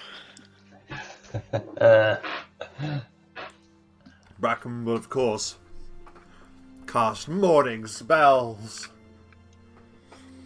And a number of magical powers fall upon him. He's going to add superior resistance to his morning spells, I think, because that lasts 24 hours. Good idea. It is a useful one. Very much so. So he does that. He'll certainly have some leftovers from the feast for breakfast. Mm-hmm. And he'll stand. He'll use some form of prestidigitation to, like, zhuzh up his robes a little bit. He'll wear, like, a long, rich, bottle green robe. Wow. Oh, that's how he chooses to appear, anyway. And, like, he'll take time to, like, brush through his beard. And, like, brush back his long hair. To make himself look presentable for court as best as a bramble man can. I do have this image before. He was just like hair everywhere, just this manic. It's maybe a twig. He always looks like a man of the road, like a hermit or some traveller. But now he looks more akin to an advisor at court. Excellent. Does this visage have a different name, or is this not one of the? No, he's going by Bracken when he serves you because that is who he is. So, like, he's not pretending to be anyone, which I suppose says quite a lot. But there are a few that he has up his sleeve that have yet to be revealed. Unfortunately, Brown Roger has not returned.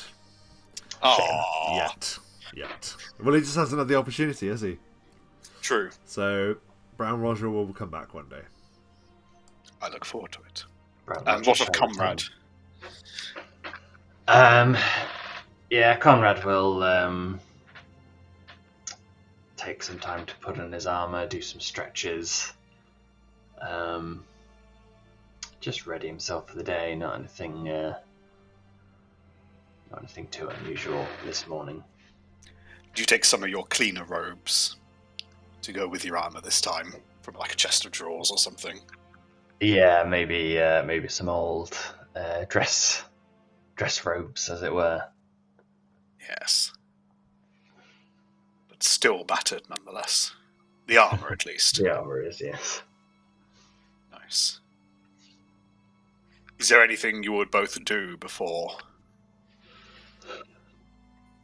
the return? Bracken would go to Conrad and say, I think we just hear what they have to say, but if you have anything that you would like me to do whilst we're there, this is what we're here for. Yeah, it sounds like their decision to go north and take to the field of battle matches our preferences anyway, so hopefully we won't have to do too much today, Bracken. We can just go with the flow. I look forward to it. Let us away! You away. You return to the keep proper. You travel with your family. Your father absent from the journey, but your mother, your brothers traveling with you. And you return into the keep, and by the time you arrive, it is close to just after the lunch. And you see everyone has taken their way into the main hall. You are ushered to spots. Conrad, you're given a seat next to Andred Le Valiant at the center of the table. Sitting opposite your position would be Alexander.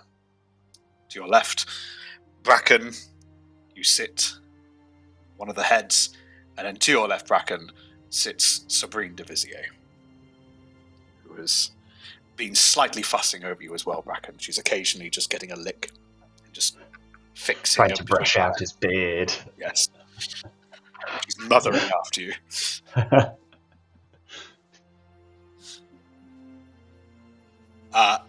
Some of the other minor lords have been roped in to support in passing out some of the provisions and some drink. And I will say this, Bracken, it's nothing compared to the feast you had last night. But some food is passed around, some last-minute raiding of stores, and drinks are presented to you all. It is all relatively formal. Bracken's eye strays to the door of the office. You know behind that door there lies a beautiful vintage. However, Andred stands from his seats with the way of everyone who tries to get the attention of somebody at a feast. He takes a piece of cutlery to a glass. I would have all of your attentions for a moment. As I'm sure you remember, soon before we succumbed to that foul omen, we had made a decision. And after some thought, I can confirm we will stay with this. Levelis will go to war. Effective tomorrow, High Keep will mobilize. However, I will be the first to say I am not equipped to deal with such matters. I can look to get High Keep repaired.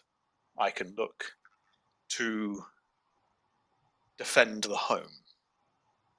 However, it will take someone more trained than I to lead us in battle, which is why, as of today, I am no longer standing to you as ruler of Levelis, as the leading lord of the Levalians. I abdicate that position to my son, Alexander. There's a round of applause around the table, both in one of respect And also what a muted realization. Perhaps before there was an acknowledgement of going to war, but now it is confirmed. Alexander stands up. Thank you, Father. And it is with heavy news that I now stand here as Lord Levaliant to lead us against Haxor and any encroaching threat. But I will not lead the forces alone.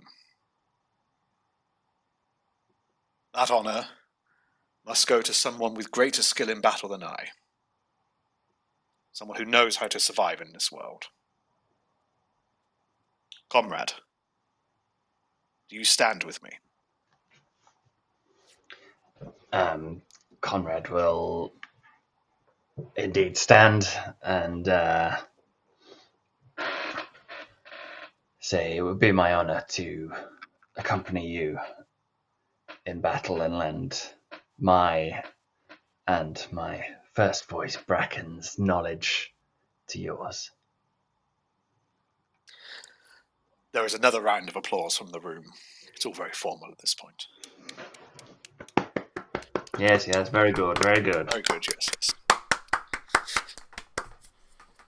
Alex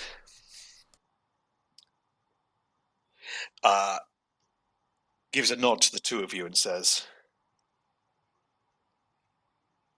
I think it is time that the heroes of Highkeep follow tradition and present to us your story, as he gestures to the stage.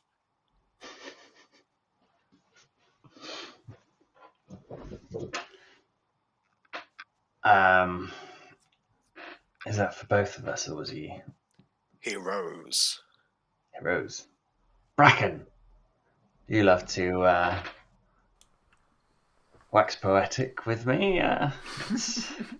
Take to the stage. Bracken's like, no, I really couldn't. I could. Stage left. Yep, let's go. Spotlight, just here, thank you. Prestidigitation. Dancing lights. Yeah. Absolutely. The moment it happens, like almost like a slight darkness will fall on the room as he casts prestidigitation, so that the glowing lights of the stage can be heightened. Do we stand on the stage, Conrad?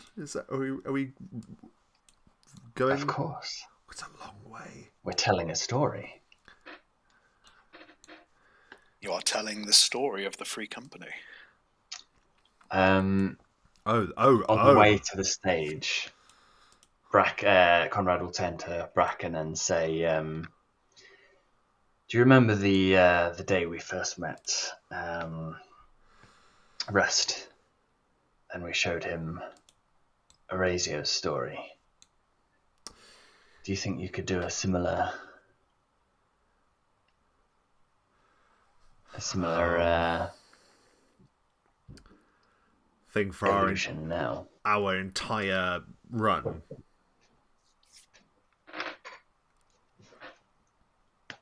Is that what they have asked for? Yeah. Oh, okay. Bracken is going to think for a long moment. Oh. And the memories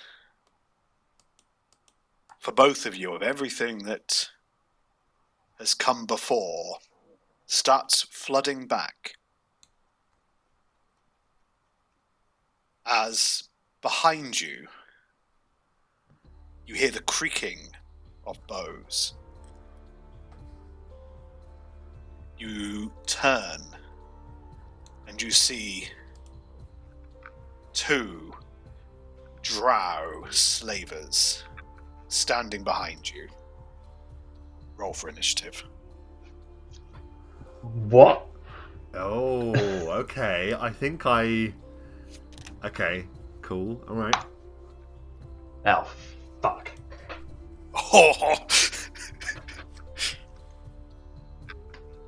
Oh, Plus 8 to that, so 16 plus 8 is 24. 24, thank you.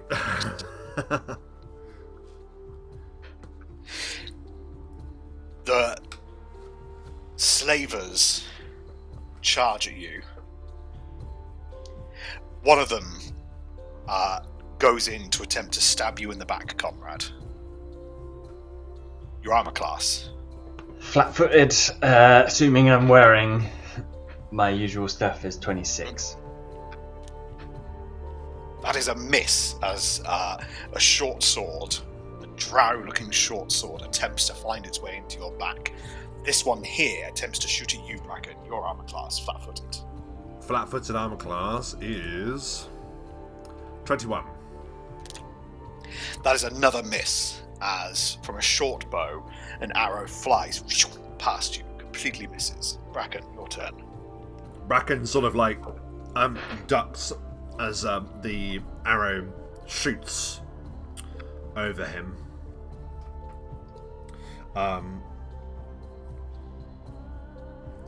And he then like points a hand in front of him, and there's just a snap of rainbow light as the one in front of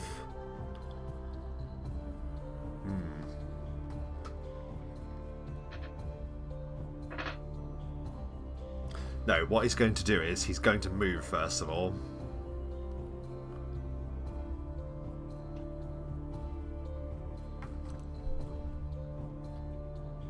I'm just trying to remember how this spell works. I'm so sorry. He's going to move here.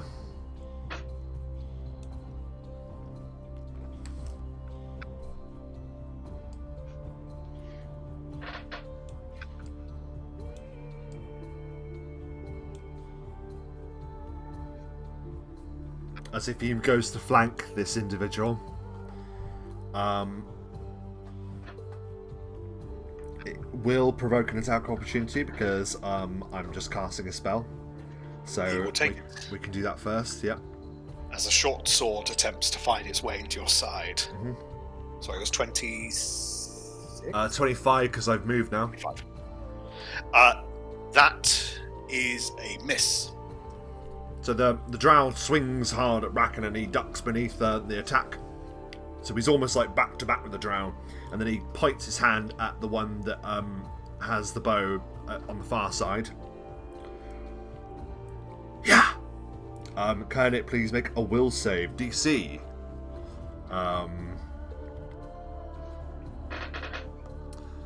Let's see. That's level one of his lower spells.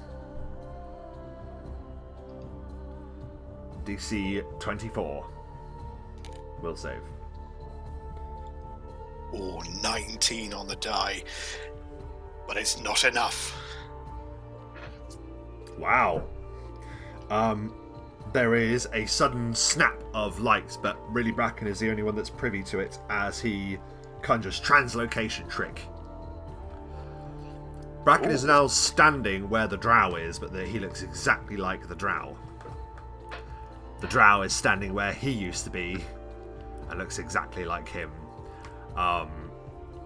His foe, for the purposes of armor class, is now flat-footed because he thinks that...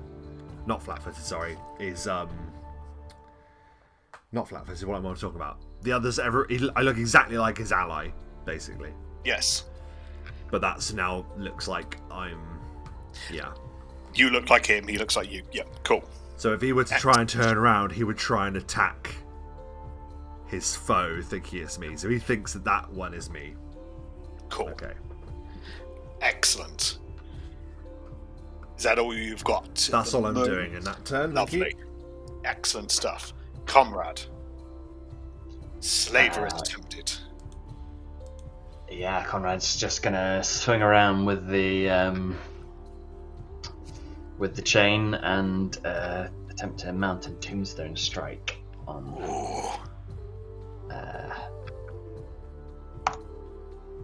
the dark elf. 40 to hit. Very much a hit. So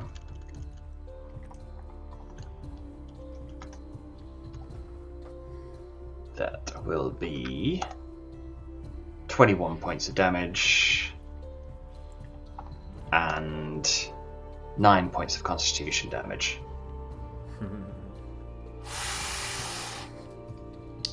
What is it like as you destroy that slaver? I think it's almost like he's swung around out of annoyance that this guy has just tried to stab him in the back, but just with such force that it's just basically pulverized his whole torso and sent him flying into the sand. Excellent. As this drow barely had a chance to catch his breath against you, is now bleeding on the floor. Is there anything else that Comrade de Vizier will do? I will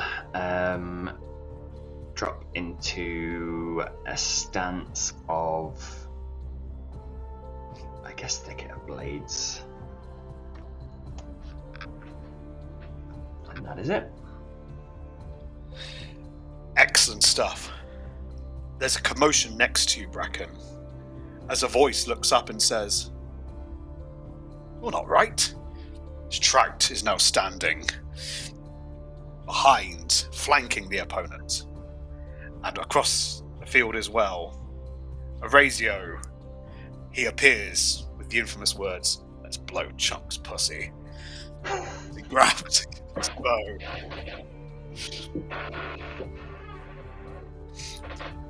However, then appearing is their turn. It's a new round.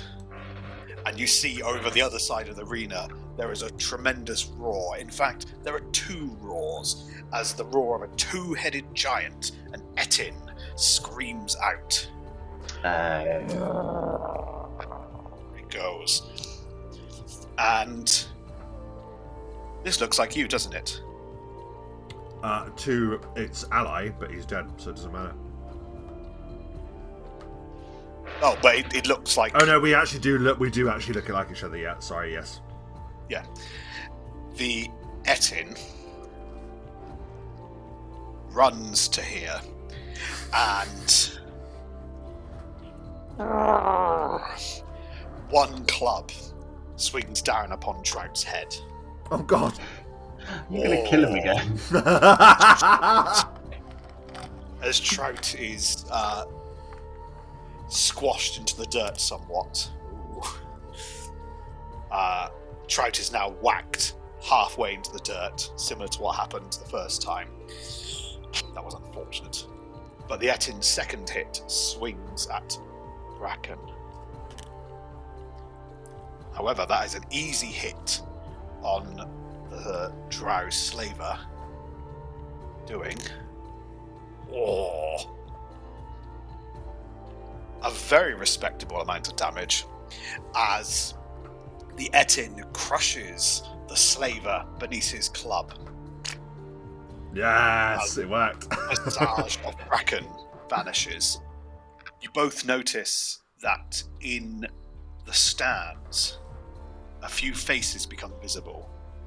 You see Rezik, Kordan, Bakan, and Torginder, to name but a few, as spirits seem to embody the stands of the arena around you, cheering you on, encouraging you throughout this.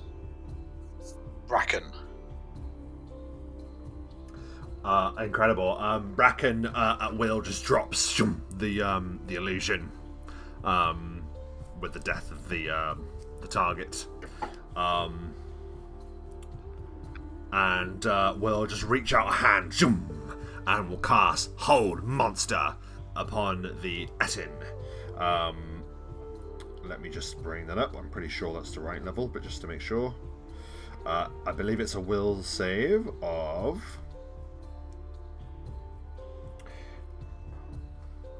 26. Its best stat. Absolutely. It's got 2 brains. Yeah. He's got 2 brains, and he doesn't use either of them, as the Etin is grasped. And it just stops moving as Bracken holds it for, I believe it's per level, to a maximum of... I think it is. 20. So this whole person. 1 round per level. I don't think we need to worry about what's about 20 rounds for the Etin. Well, that's Bracken's turn. Excellent. Oh, and he'll say, Trout, you need to be more careful next time. Oh, I remember, he says, brushing the top of his head. Conrad. Yes. Conrad, spying the opening, will leap forward to attempt to smash the helpless Etin with a ancient mountain hammer. Yes. Well, in theory, it's an auto. He's helpless, which means it's an automatic hit. Automatic Which hits, means- automatic crit. It's either an automatic crit, or you can attempt a 4-round action to coup de grace.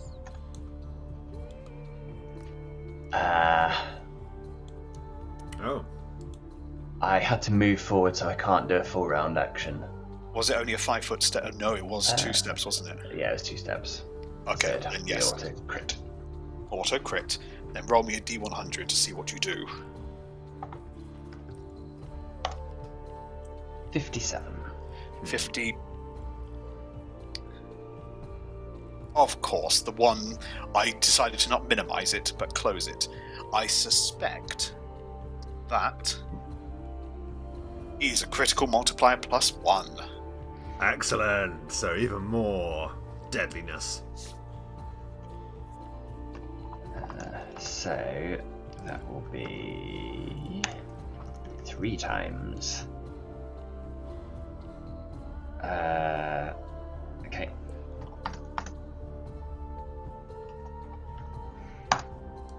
$117 points. Please describe how you utterly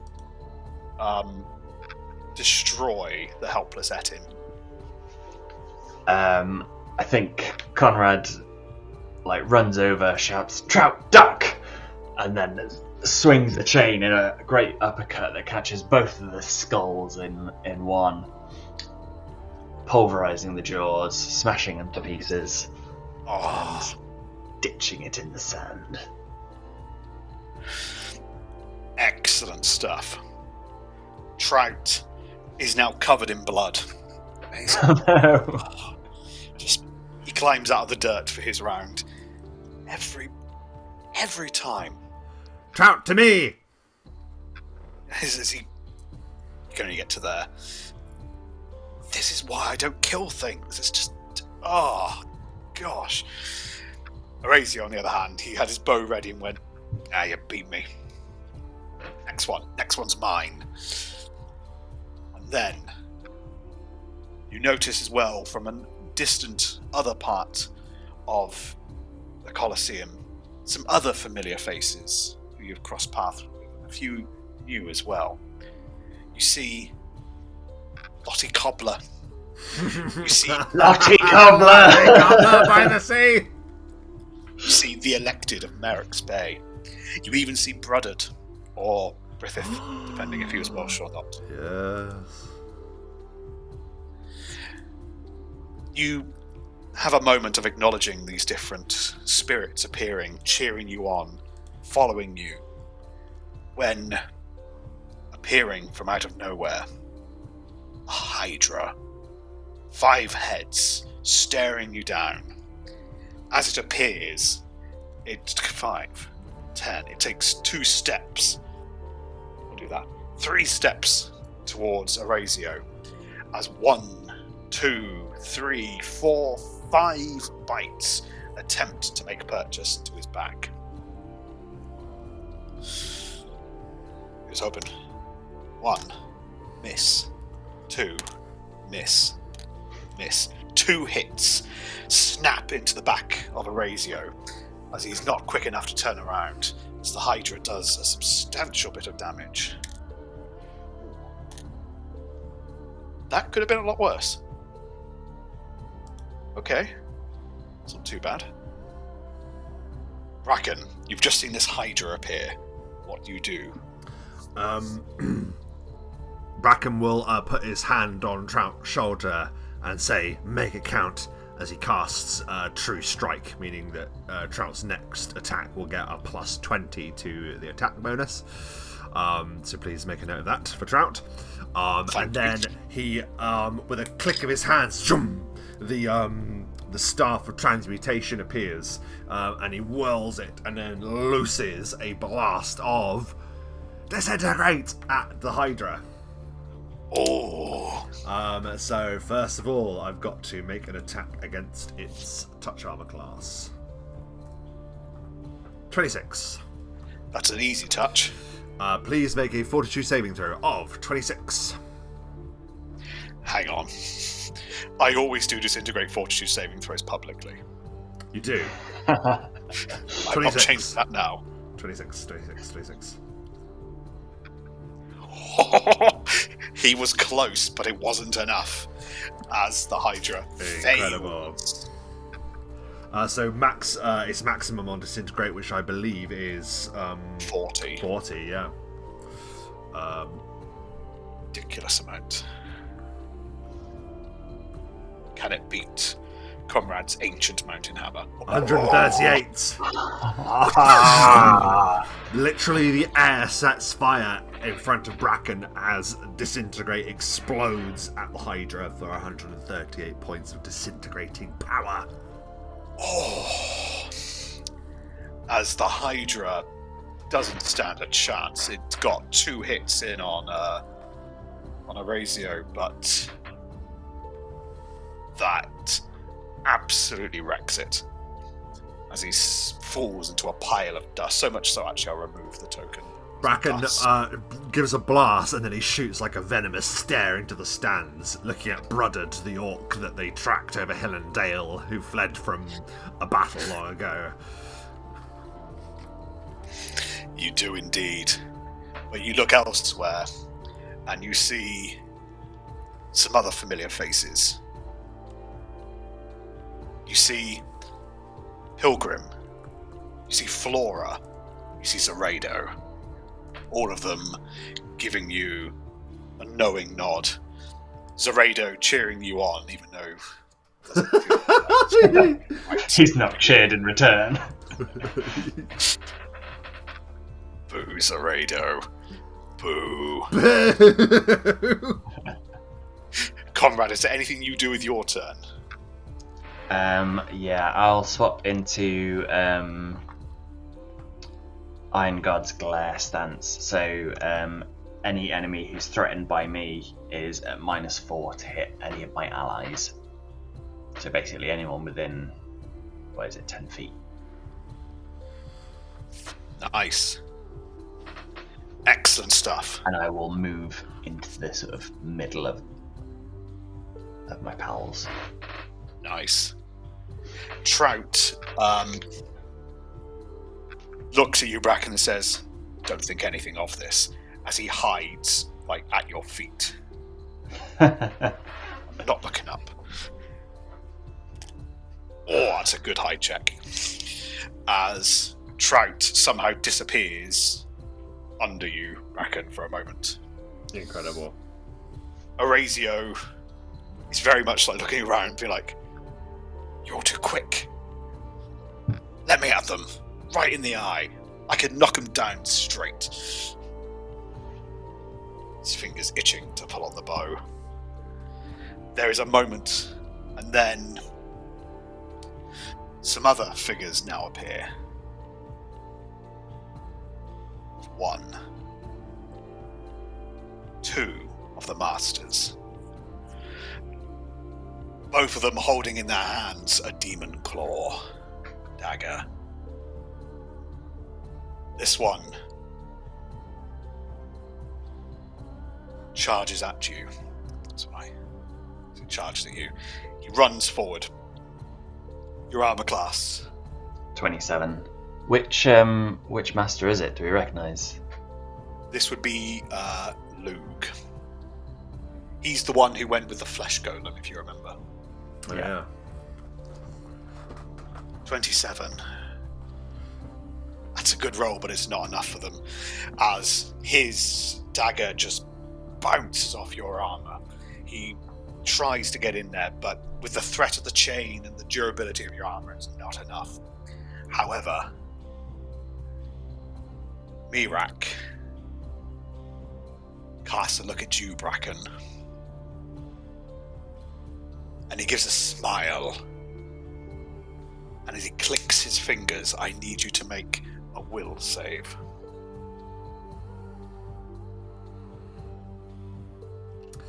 Okay, I will do my very best. Will save.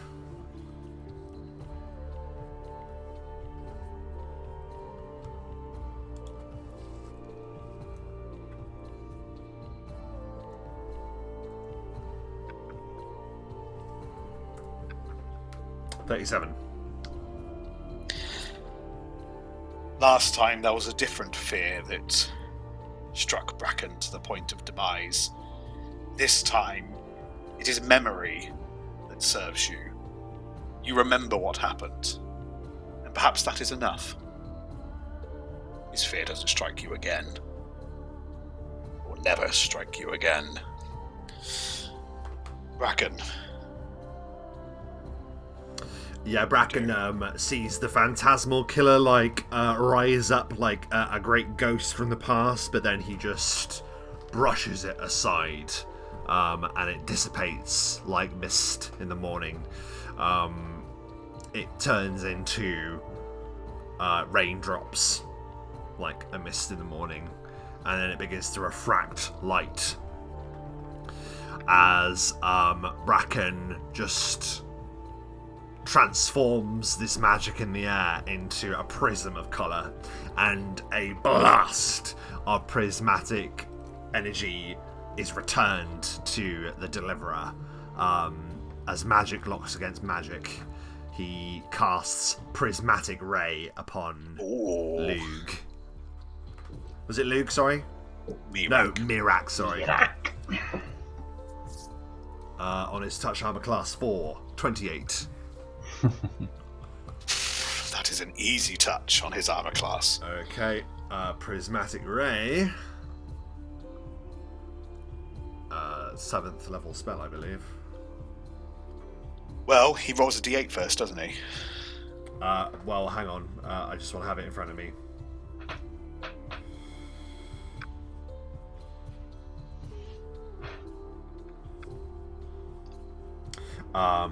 Yes, it is not level 7.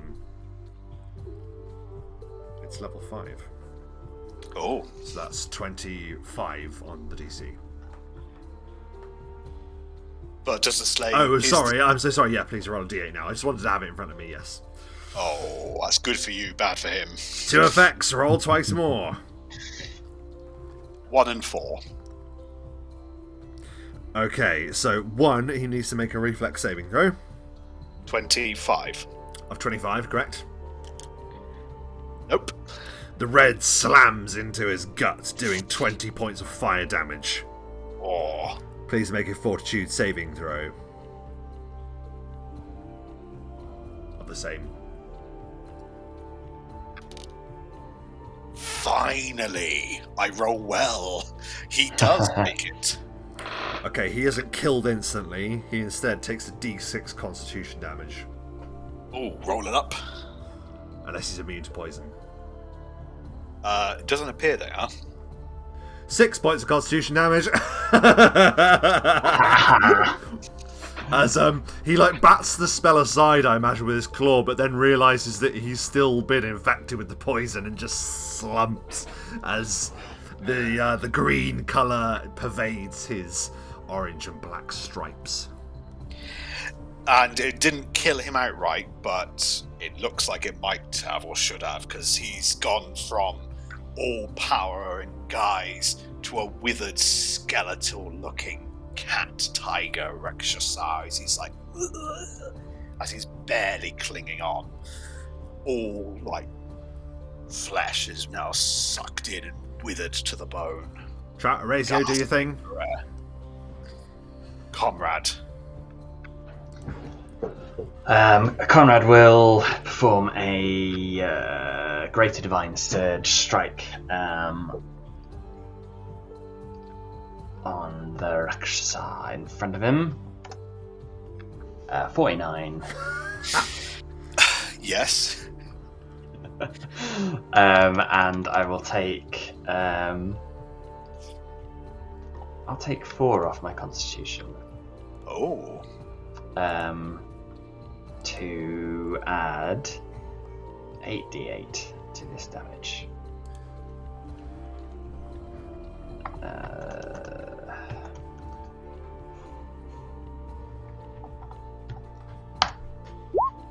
94 points of damage as Conrad looks to Orazio and says, "What do we say to the Rakshasa, Orazio?" And then smashes the Nice. chain into this.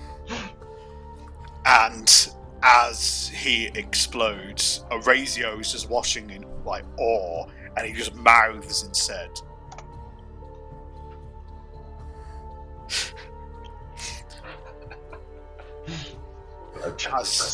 Blow chunks pussy as Lug is turned into chunks. He's chunked everywhere. He's just cubed. He's Meow Mix right now. He is mix.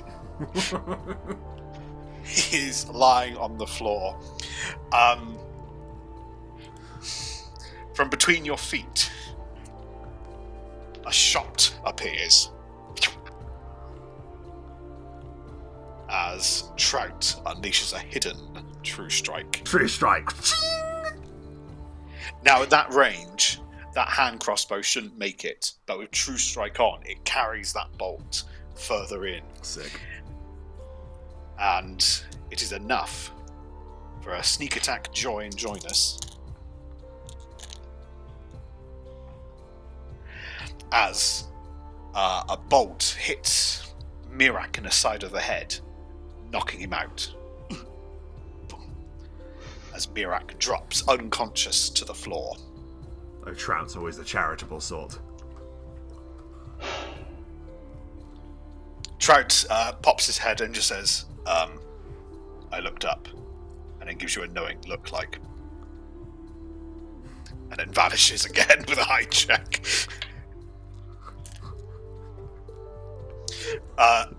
Orazio. Orazio's just aiming, and he's like, I could. Nope. I don't need to. Hold your action and then loose when something appears, Orazio. Hold your action.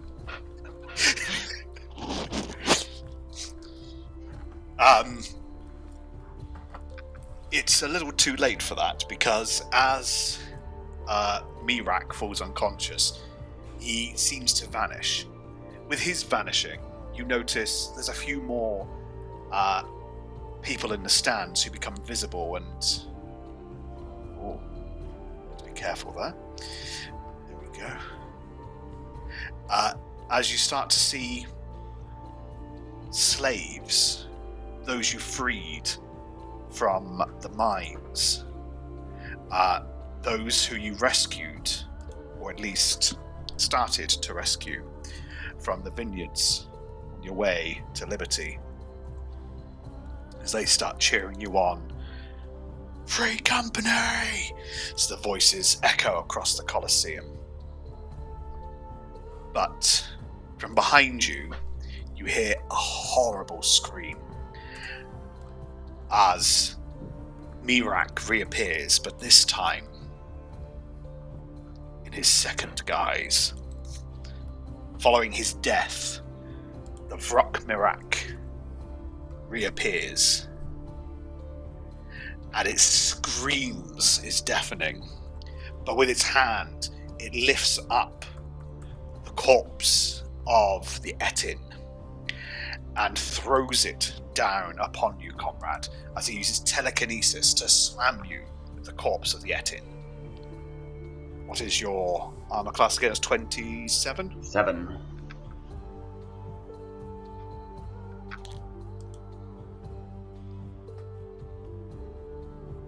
That's a hit.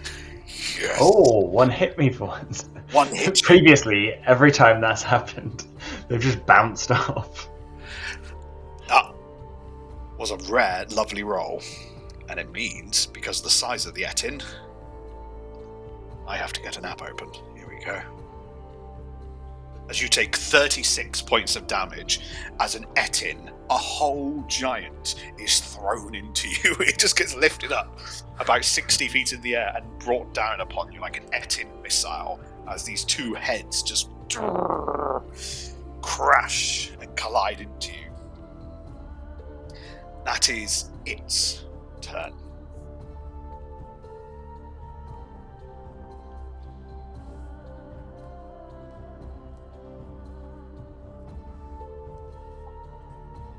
Bracken. Or Bracken is going to look at the Vrock and I'm just bringing up a spell.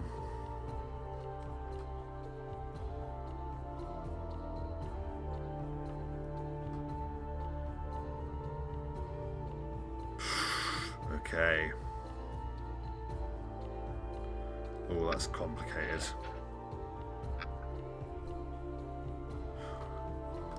What is 2 times 21? That is 42.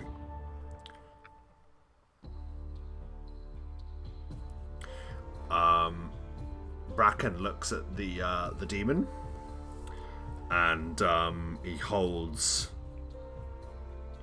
its stare for a moment, and it will say, "We have defeated your kind before. Though as you are seemingly so slow to learn, let me impart a lesson unto you renewed. This is not your home." And Bracken lifts up a hand and casts Banishment. It enables you to force extraplanar creatures out of your home plane. As many as 2 hit die of creature per caster level can be banished. So it needs to make a will save or be sent from this place. 27. Or it tries to resist, and then it's almost like it's teleporting inwards as it's just like it's vacuumed into itself. Gone. As it departs, you look around, even more of the sleighs and the denizens. This time, however, along them you see a few extra faces. You see Euphoria, you see Lucky the Goblin, and more of the residents of Liberty. Cheering you on. Almost immediately, though, before Conrad you had a chance to breathe, there is another laugh. As you see greeted around you, 1, 2, 3, 4, 5, as the remaining masters spring up around you, all looking eager, all ready to fight. Conrad, what do you do? Conrad will. Did you say Ilfoyu was in the crowd? Yes. Blow a kiss and a wink to his fae. What's the word? Consort. Consort. Patron. Yes, great. Patron, yep. Patron was the word I was looking for. Consort's a better word, though. I'm going to go with that. There we go. And then he's going to take a step towards the master that's closest to him. And he is going to do a strike of righteous vitality, I think, this time. Ooh. Just to heal that constitution damage I just did to myself. Yeah. 56. Now, he's not an evil outsider, is he? The Cass'ro? Yeah, or is he? Yes, he is. Oh, then that's They it. ain't from here, man. They don't even go here. They don't even go here. 53 to confirm the critical. That is an easy confirmation upon Shia. Is it Shia, is it? Fucking Shia, man. 47 on the critical table. That is, I'm pretty certain, +1. That is critical multiplier +1. So that's times 3.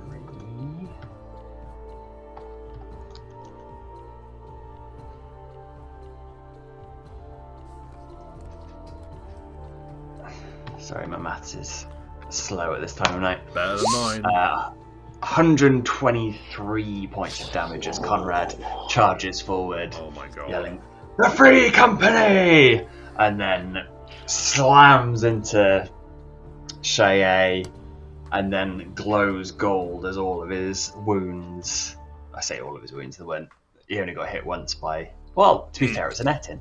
He did get smashed by a netting. You got smashed by a netting. Yeah. As those wounds heal, and he returns to full hit points and constitution. Beautiful. And Shia could not hope in any of the celestial planes or whatever afterlife the Masters went to endure such torment. That was incredible. Trout pops out from hiding and he's going to attempt one on Dargel, who is here to your right.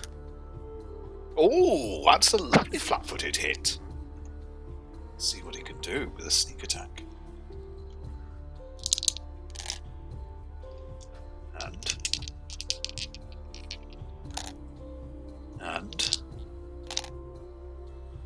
okay. As you look, and in a blink, Trout confounds the big folk by hiding back within around your legs, Bracken. It's moving around. Incredible. And he appears to do a significant amount of damage as Dargel takes a massive, as something just hits him in the side of the head. Orazio, however, his eyes are set on Tsar. Come on, Orazio. 1, 2, 3, 4. As 4 hits slam rapidly into Tsar, not giving him any quarter. As you look over and you see Tsar peppered with arrows. Not enough to fully take him down, but enough to make a point. We're back to the top of the round. And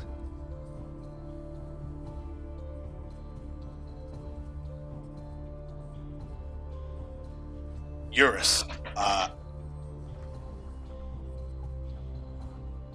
moves to here, and I need Conrad and Orazio to make a reflex save, please, as a bolt of lightning shoots out towards you. It's a good one from Orazio.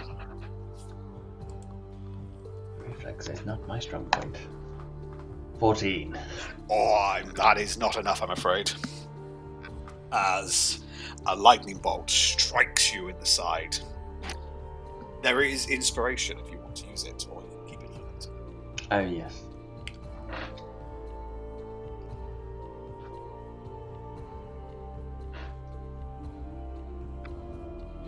You take the... Sorry, I thought you were taking inspiration.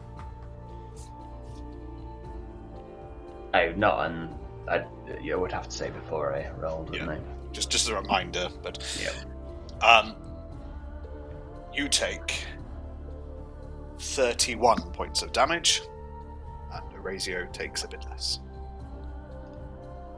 As a lightning bolt shoots right through you. Dargel runs to you, Bracken, and attempts to stab you with a demon's claw. Your cast is 25. 25.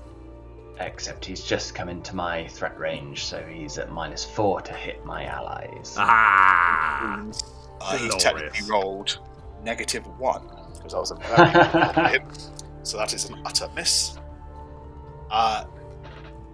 Tsar looks at Orazio and gives a snap of his fingers. Orazio is going to make a public fortitude save. Oh, for God's sake. No, not again. It is not enough on 11, I'm afraid. As you see Orazio just look at you all, and he smiles, and he just fades, vanishes. As Orazio fades away. Kraska charges now at you. And Conrad, what your arm class was 28? 27. 27. 2 attacks come at you here. Or the first one is a hit, and the second one's a miss. As... Why did I put 1d7? What is a d7? It doesn't You exist. can do a d7. It's a d8. As you take... Do you have any resistances? No. You take 18 points of damage as an unholy slash cuts across you.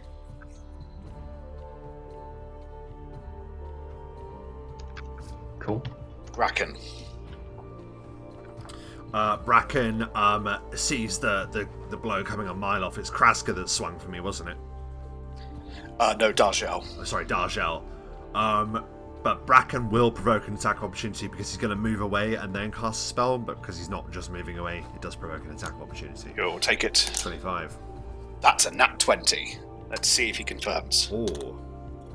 That's just a regular hit, he doesn't confirm. Ah! As he does, with his demon's claw. Ooh! 9 points of damage. And can you make a fortitude save, please? Uh-oh.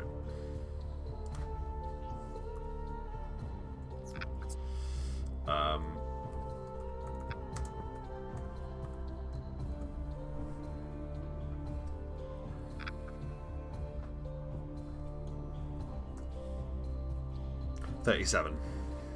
You're absolutely fine as you shrug off the other effects that seem to seep and encroach upon your being. But you're free to move. Yeah, he does. He'll move. He could pretty much move anywhere and do this. So he'll go about there, which hopefully is just outside of their movement, I think. Mm-hmm. Yep, that's as far as I can go anyway. He'll go there, and then he will just like throw his arms wide in vengeance for Orazio. He calls forth the illusionary pit, and the Colosseum itself becomes a whirling vortex of horror. Enough! That goes off and will affect each of them. Well, we can do that now to see if they're going to be affected long term or on their. Yeah, you probably should. We'll do it now. Yeah, so it should be now. Kraz DC is. Oh, by the way, I don't know. I haven't asked, but I mean, you haven't asked, but I will ask. No spell resistance. Well, There is, but I know you can beat it, so I've not been asking you to roll for it. Okay. If it becomes a problem, I was like, oh, I wondered if they have spell resistance. Okay, so it's an illusionary pit, and it, of course, is an illusion spell, so that means it's part of my spell focus. So it has my augmented DC. So that is a will save for each of them. Everyone involved against us. That is going to be 26. Kraska is a critical fail.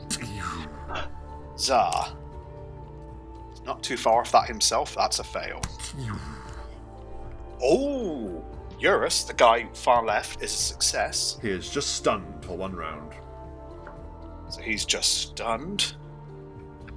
And Dargel, who swung at you, is also a success. They did very well. He is stunned, but that's fine. He's not going to live to come out of that effect. Oh dear. Well, is there anything else you can do, or is moves, cast spell? That's it. Beautiful stuff. As you see Tsar and Kraska succumb, like, whoa, as the fat cat as well is sort of just lolling on the spot, go, whoa, as he then rolls over. They're all prone, technically, I will say. Yes, those that failed, yep. Yeah, he rolls over onto his front as Kraska is now scratching at the floor. Fortunately for Eurus and Dargel, they are just a bit like, what is going on? That is their turn. Trout looks up and he's just like, okay. As he takes an opportunity to hit the stunned one next to him. That is a natural 20 from Trout. Yeah. Get in. That is a confirmation from Trout as Trout capitalizes on Dargel's moment there. Is he sneaking because he's stunned? I can't. Do you sneak as stunned person? No, but it's a critical hit nonetheless. 57, which means critical multiplier times. Yeah. So it's the equivalent of 3 hits. As he. Oh, it's an unfortunate roll. As he delivers a few decent onto Dargel, who's now taken a few hits from Trout, in all fairness, as a critical gets him on the chin. But he's still swaying on the spot as Trout then is going to dive and attempt to hide under the Etin. Grim. The grim business of hiding. Orazio, unfortunately, is not there. Though you can see from behind you, Bracken, there is a knowing presence as Orazio's spirit appears behind you, looking down, giving you the nod. As he pulls out a bit of dried meat.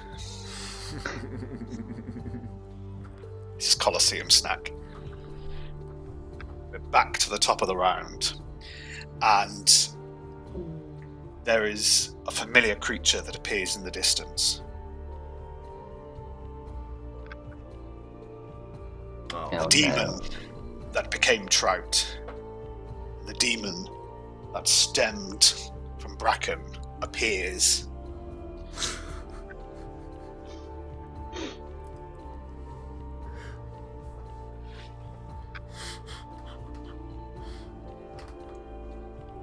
This one, they don't seem too bothered by the illusionary pit, I will point out. This one, 5, 10. He's able to get to here, and he can reach you with a pincer, Conrad. Cool. Oh, that was close, but not enough from his part. As he just reaches out, has this huge pincer just pincers above you, but it's not enough. How do you dodge it? He just like dives next to the Kraska on the floor and just manages to use the body, the fact that it might hit the body of the Rakshasa, the transformed Rakshasa, rather than him to prevent the hit from striking him. You hear a voice from next to you of Trout going, "Shh." This Trout demon.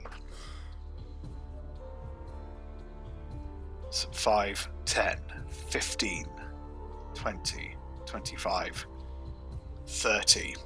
It just walks towards you.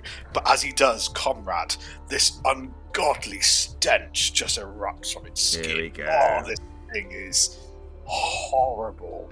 It's fetid. It's disgusting. It catches in the back of your throat. Can you give me a fortitude save, please? I can, and I'll use my... is it a D4 of inspiration? Inspiration is a reroll. Oh, a reroll. It's a green Then line. I will see how this goes. Sorry. 25. Oh, almost fails. That is a success. Probably enough, yeah. As for a second, you breathe in and it just catches the back of your throat and you're about to go. But you compose yourself and you are just okay as this horrible stench doesn't nauseate you. Bracken.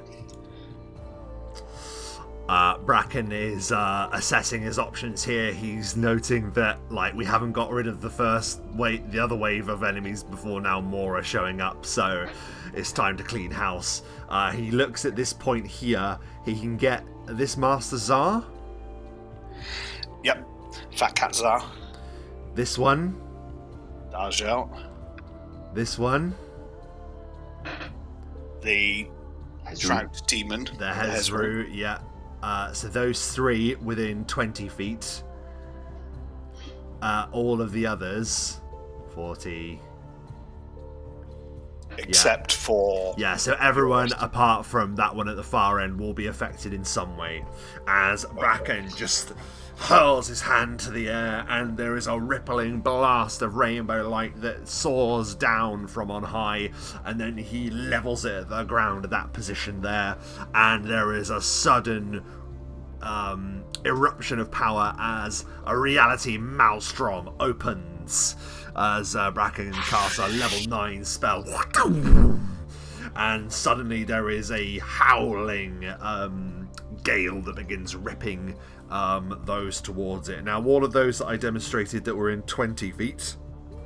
Yep, the Hezru, Tsar, and Dargel. They perform a will save of 28. Okay, we'll do the two Masters. Tsar. Ooh, that was close, but a fail. Dargel, even less. The Hezru. That was a 4 on the die. All three fail.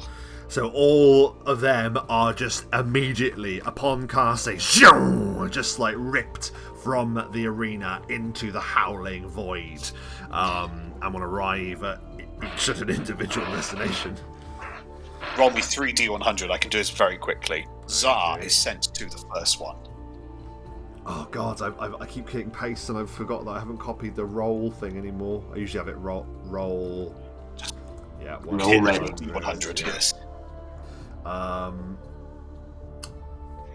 88. Tsar is sent to the concordant domain of the Outlands.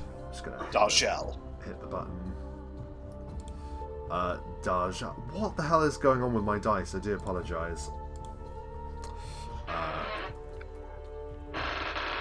Dargel's going nowhere. D100. 27. He's going to the grey wastes of Hades. The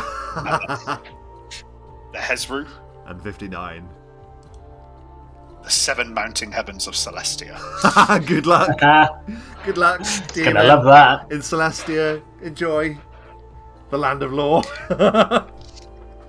And then Kraska and the Glabrezu.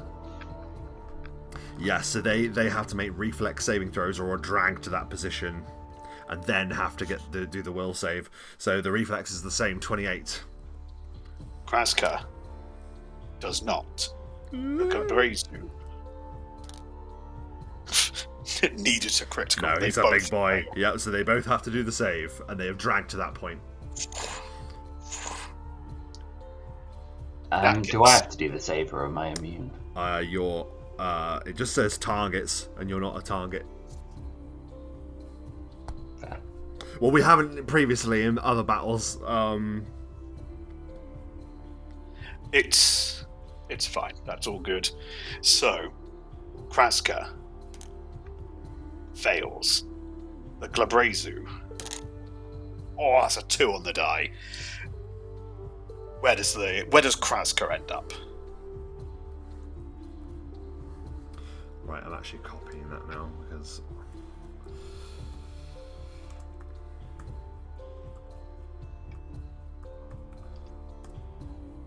$96.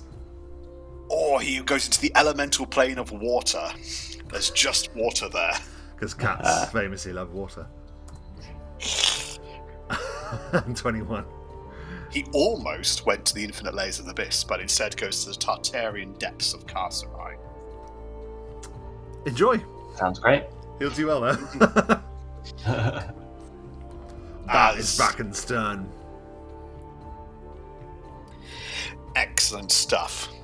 You notice Erasio had appeared behind you, but so too do some more faces. You recognise actually some of the denizens of Highkeep are now looking down, cheering you on. And a few of the minor lords, not many you recognise.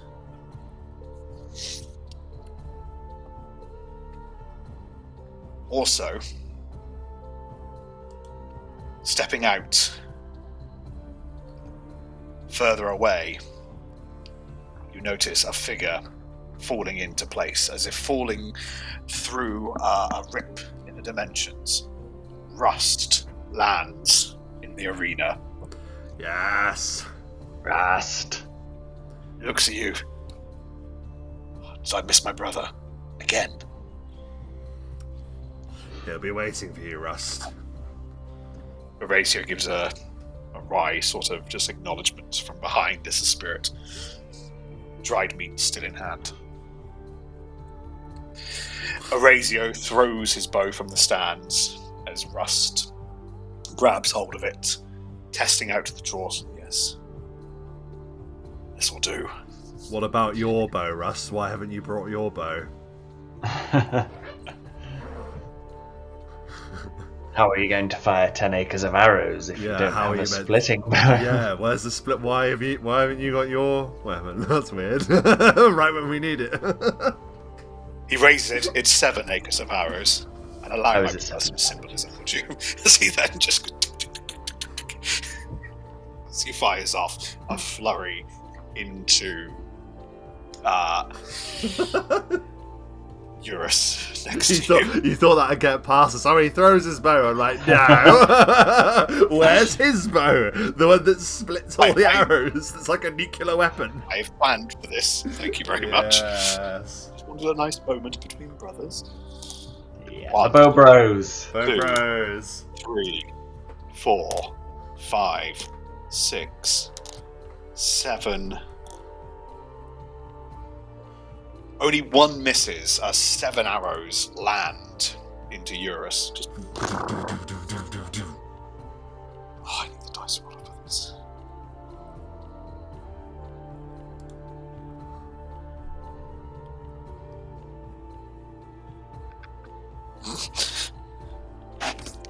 As 7 acres of arrows disintegrate Eurus into a pulp.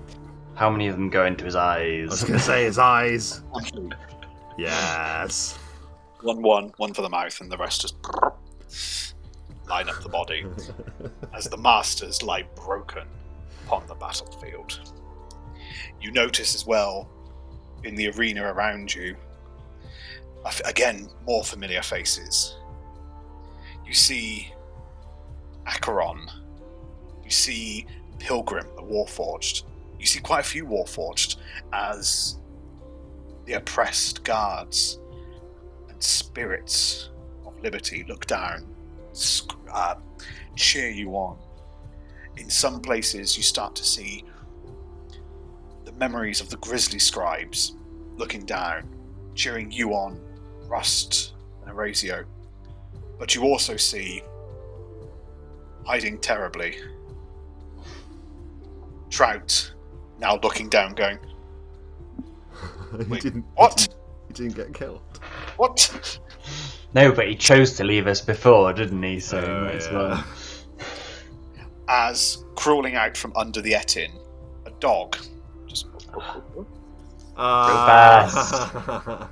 Who's a good boy?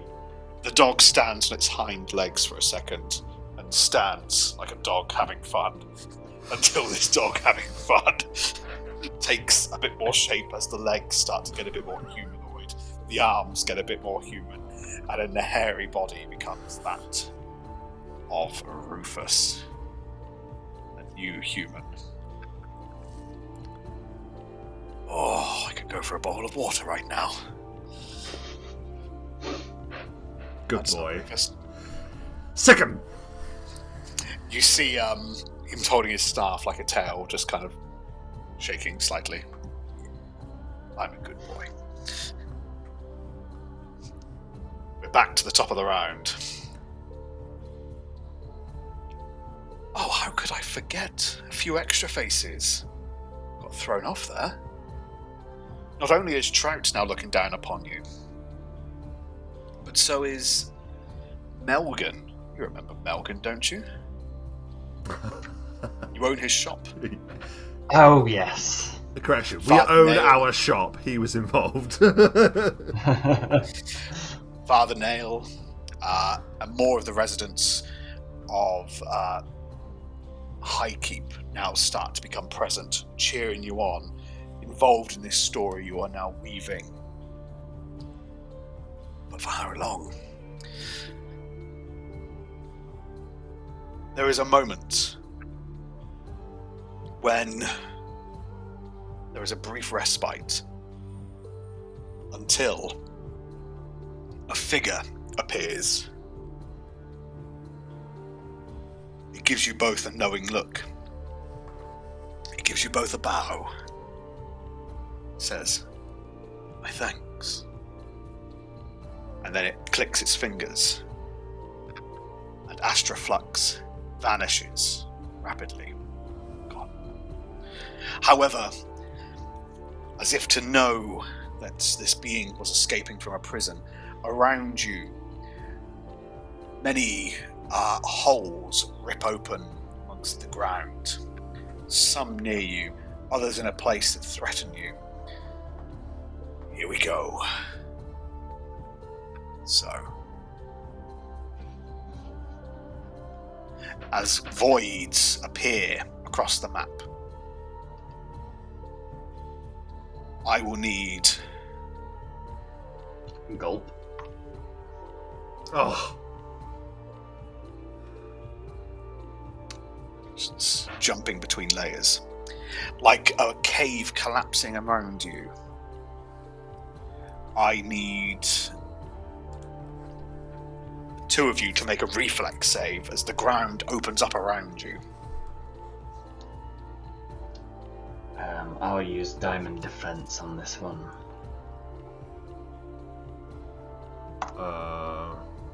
I should have. Critical. 32. It's enough to hop to one side, Bracken, as you avoid falling in. But I now need everybody, as if not quite a ceiling, but hordes of rocks, of meteors start falling from the sky, as all of you are at risk of being hit by falling debris. Reflex save from everyone.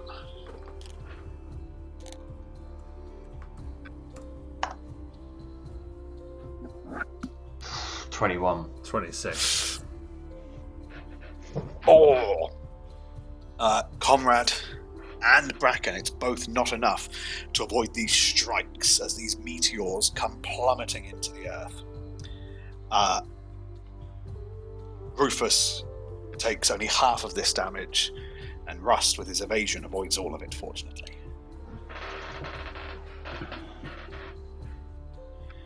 You both take... Ooh, that's not right. That's a little bit too much. To type that correctly. You both take 47 points of damage as these huge boulders bludgeon and burn you from the sky. This takes that. But as this happens, there is a knowing chuckle. I knew you would get to me eventually. Did you think my freedom is so limited? You could imprison me in one of your stones. Did you not think I would find a way to find you again, to defeat you one more time? As he appears next to you, Conrad, as in an instant, he teleports there.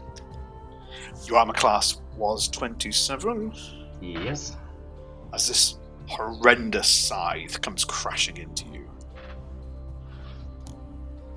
First is a hit. Second is a hit. Third is a hit as well. That was almost a critical on the third. As this scythe crashes into you 3 times. 4.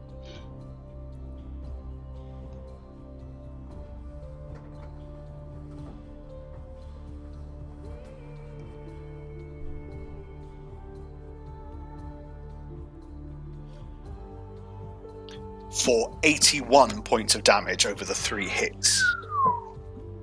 As this awful, unholy looking scythe just reaps through you. At the same instant as he's doing this, you hear a roar. You recognize another creature. The Fellstar's mount, Thunderfang, appears behind Rust.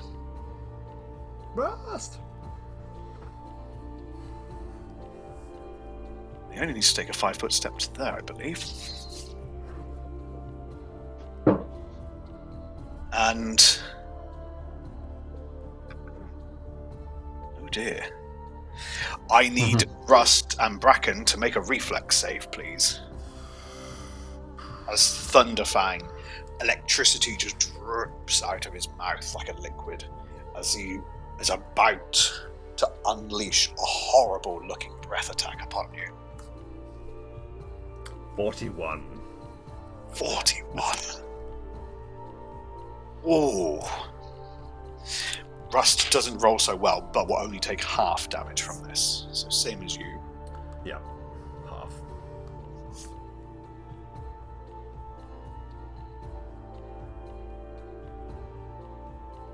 Oh, you are lucky for half damage, which is 43.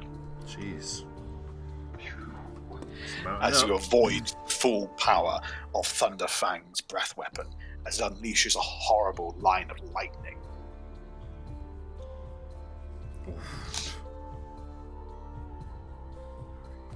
Okay. However, it is now your turn, Bracken. What do you do?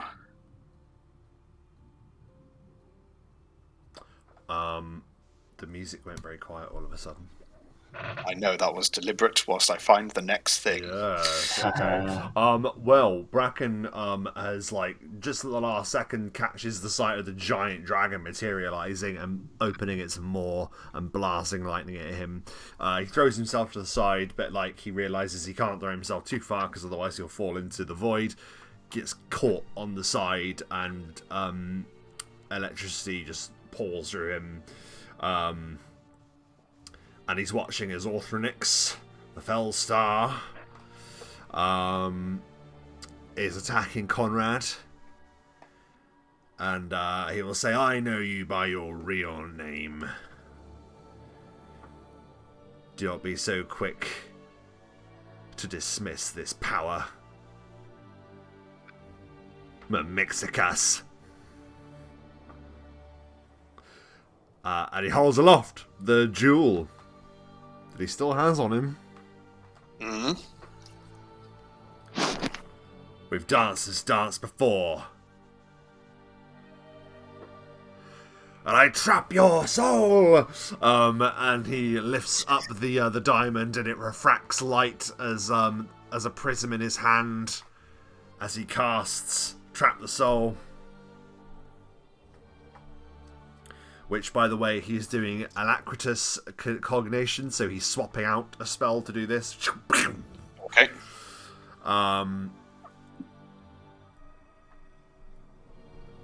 So he has to make a save of 28.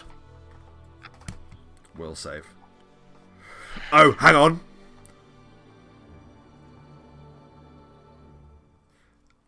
So I have something that is familiar to him, so I know his spell. So because I have the gem, which no doubt is familiar to him because it already has him trapped inside it technically, it increases the DC by 2. So in that case, I said 28, didn't I? 29, 30. See what happens.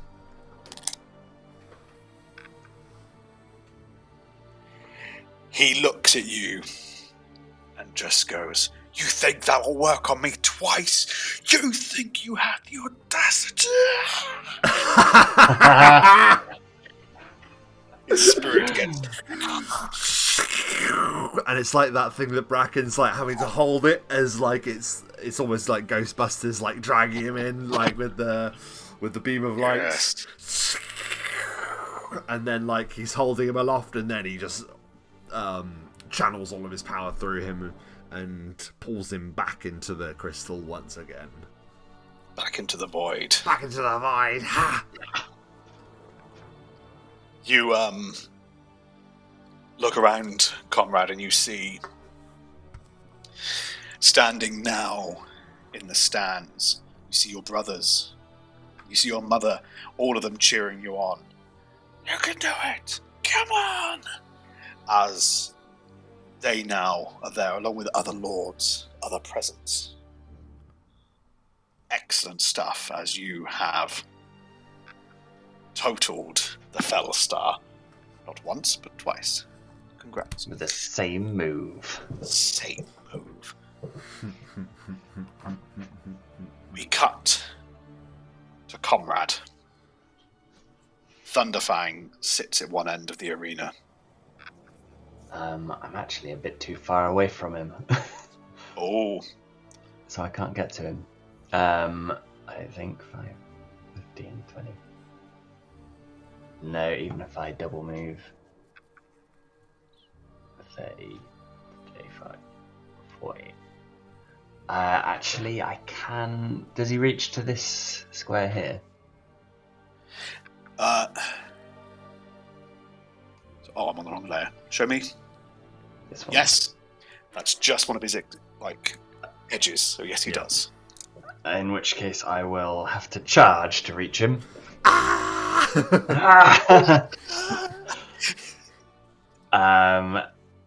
He's not an evil outsider, is he?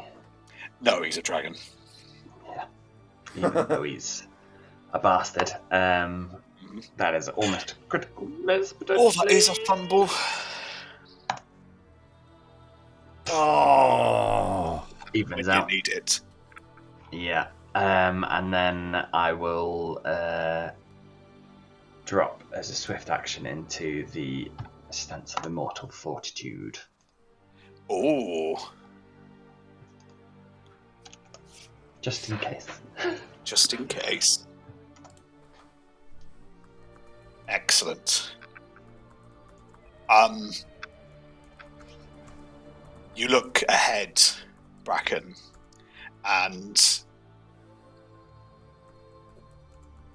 oh, hang on a moment. I put his wrong form there. I had his sloth, and it wasn't a sloth at the end. It was a polar bear. That's a tiny polar bear. There you go. As Rufus looks at you and says, "I'm a good boy," and then turns himself into a polar bear. Was it a huge polar bear? Yeah, or a large it polar was bear? big. Yeah, I think it was a dire. It was a big one. I think so as well. Yes, had, I think like, it was a dipolar horns bear that he coming may off then it. have Enhanced, yes. made bigger Yeah. as well. Huge seems right. As he turns into this abomination, that dire polar bear, he rears his legs and then charges forth. But that's all he can do. He's turning into a creature and then moving. Yeah. But he stands next to Rust, protecting. Rusty, on the other hand, is going to tumble away.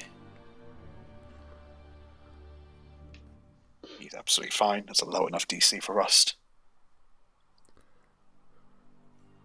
And then he's going to many shot. So he grabs a whole bunch of arrows from his quiver. He's like, "This will do." Dum. As he shoots off 4 arrows, which technically is a -8, which means 8 arrows are going to attempt to find their mark. Let's see what's happened, shall we? Right. 1. Miss. Miss. Miss. 2. Miss. Miss. 3. 3 hits. It's 3 arrows. He goes for the eyes, but the dragon's moving too much. He's just getting in various places across the head.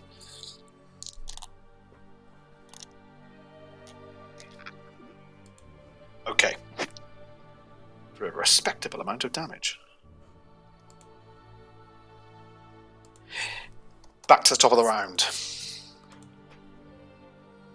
There is a voice next to you, Bracken. Did you not remember me? You promised me the sky. You promised me freedom. And you took everything away from me. My lair, my people. As Thornscale, the would-be tyrant, unleashes a full round of attacks upon you, Bracken. Just appeared next to me. I I'm dead. I would like to... I'm so dead. I had all of these positions prepared, so I've not had to move any of them, which is quite nice. No, It's I'm not just- saying that. I'm just like, I'm dead. I'm dead. A full round of attack from him. Jeez. Your armor class was 25. 25. You want to hope I get a few ones in here. The bite connects. Claw 1 connects. Claw 2 connects. Wing 1 connects. That's Wing insane. 2 connects. Insanity. So, we got a bite, 2 claws, and 2 wings.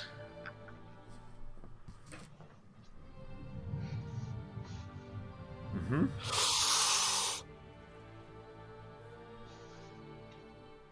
So that's that. And...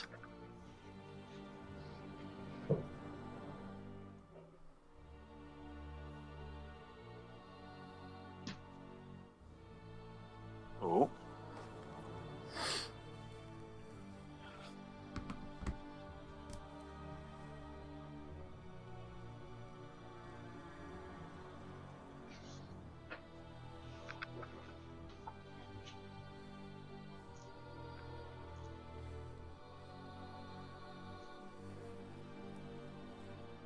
$89 points of damage over those 5 hits. Bracken's dead. Bracken's dead. What is Bracken on? Let's find out. That I didn't even bother because I was like, so far over my total. It's unbelievable. So he first of all took 47 damage.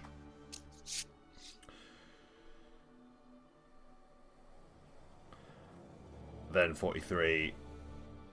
And then he took how much? 89? 89. He's on minus 41. Because the dragon just appeared out of nowhere and did a full round of attacks on him, that's why. But okay, yeah, Bracken's dead. Bracken, it's your round. Would you give me either a performance roll or a diplomacy roll? Or a bluff? Yeah, because someone's telling lies here.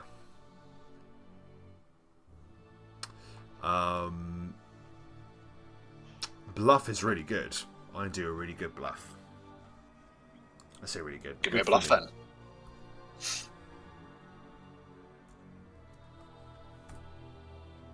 $31.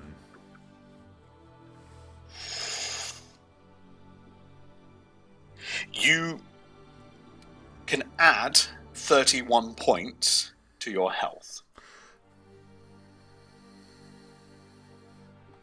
As you start to weave a narrative for this story, what are you starting to tell the audience at this point? So I'm on minus 10. Okay, So I'm still dead. that's fine.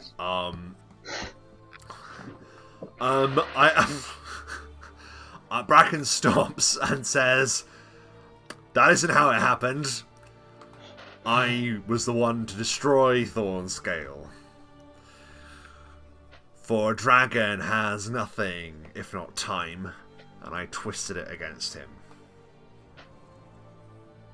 Okay, we'll come to you next round. Conrad.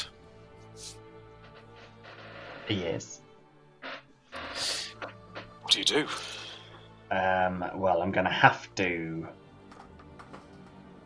I can't get to him anyway. It doesn't matter. I'm gonna have to.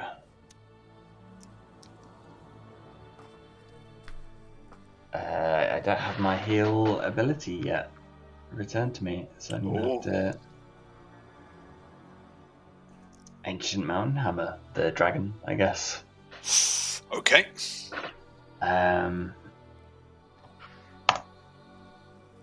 43 to hit. Is a hit. You should think so, shouldn't you? You should think so.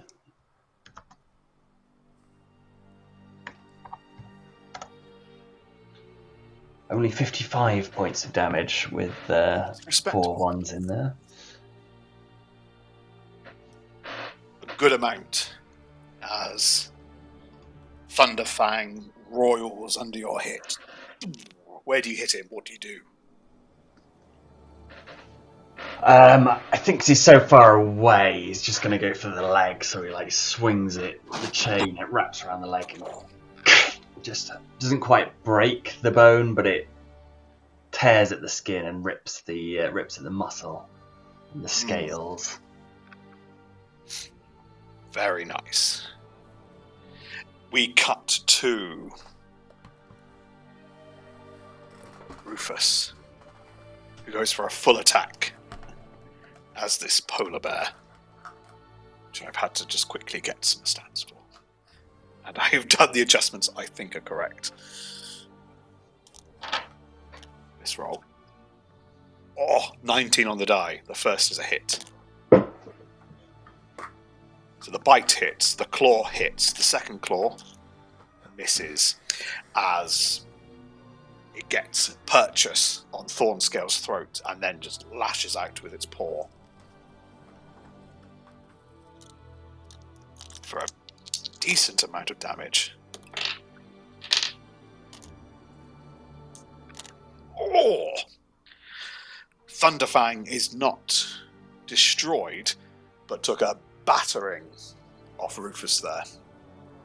Rust, however, comes in with 7 acres of arrows. 1. Miss. 2. 3. 4. 5. 6. Miss. 6 hits. I should explain for those, Rust had a splitting bow, which meant every shot he fired split into 2.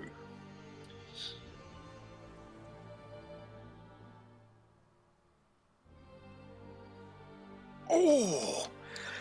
As 7 acres of arrows just pepper into Thornscale. One goes through its eye, the other goes through its other eyes, and then all 4 of the other arrows just shoot through its mouth, vanishing into its maw. And as it looks like it's trying to breathe something out, it just seems to choke. Then blood as Thornscale drops down.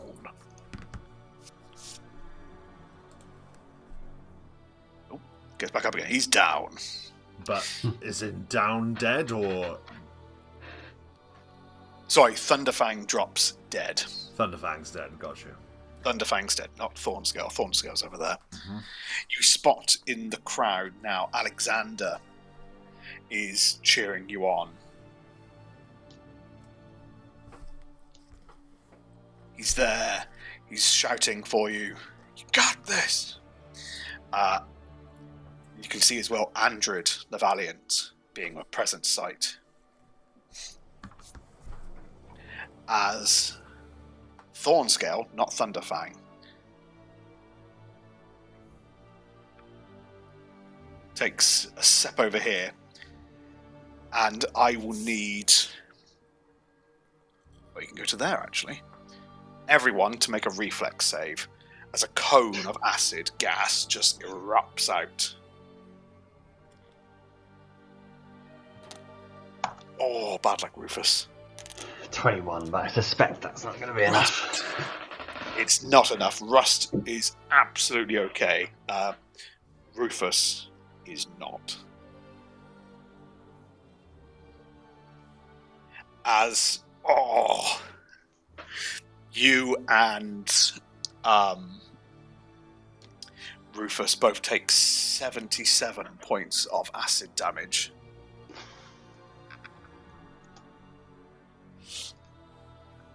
Ooh. But that is its turn. Bracken. I'll take another bluff, I'll take another diplomacy or a perform check, whichever you prefer.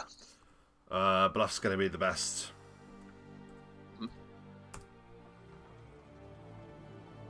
19.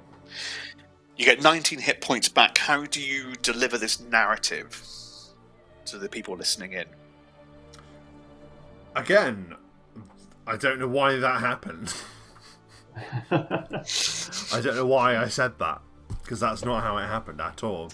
A number of...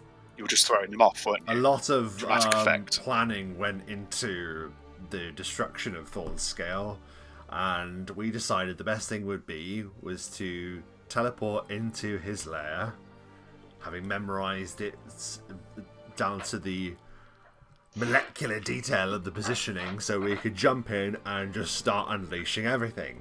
And that's how it happened.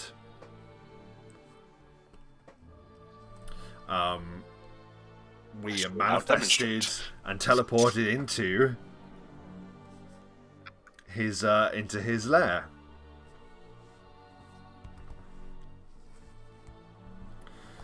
So I'm on 9 HP now. Mm-hmm. Is that my turn? No, you have your turn. That's just... I move away from Call him it a free action leading into your turn. and provoke an attack of opportunity. Bracken is going to move, because it's either cast a spell and provoke an attack of opportunity or move and provoke an attack of opportunity, so he may as well move. Yeah. So he provokes an attack of opportunity from the dragon that's right next to him. I rolled and he missed. Okay, 5, 10, 15, 20, 25, 30. That's where I'll go. Bracken rushes over there and it says, as I was saying,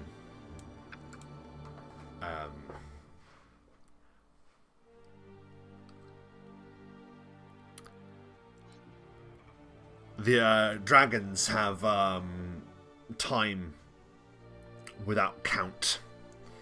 They live for eons. As I said, I use that power against him. Bracken casts Time Stop. Ooh.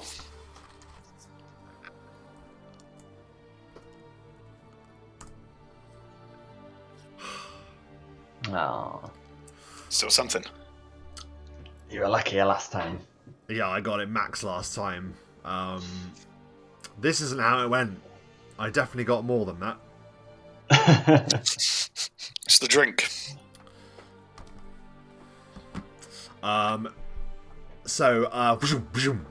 In the midst of a frozen time, 2 points of energy fire forward into the rippling space that is frozen in time. And then time unfreezes as both of them float just past either side of Thornscale's face, and he needs to make 2 reflex saving throws of... He likes a reflex save. Oh, I bet he does. Mm-hmm. The massive dragon. Mm-hmm.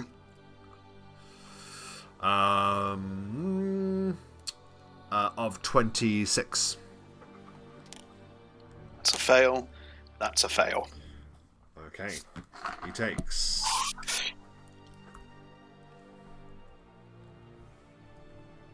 Doesn't it scale up to 20, your level, so 21, so 42? I thought delayed fireball went up to 25. I could be wrong.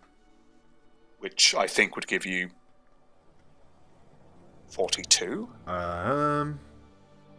The burst of flame deals 1d6 points of fire damage per caster level.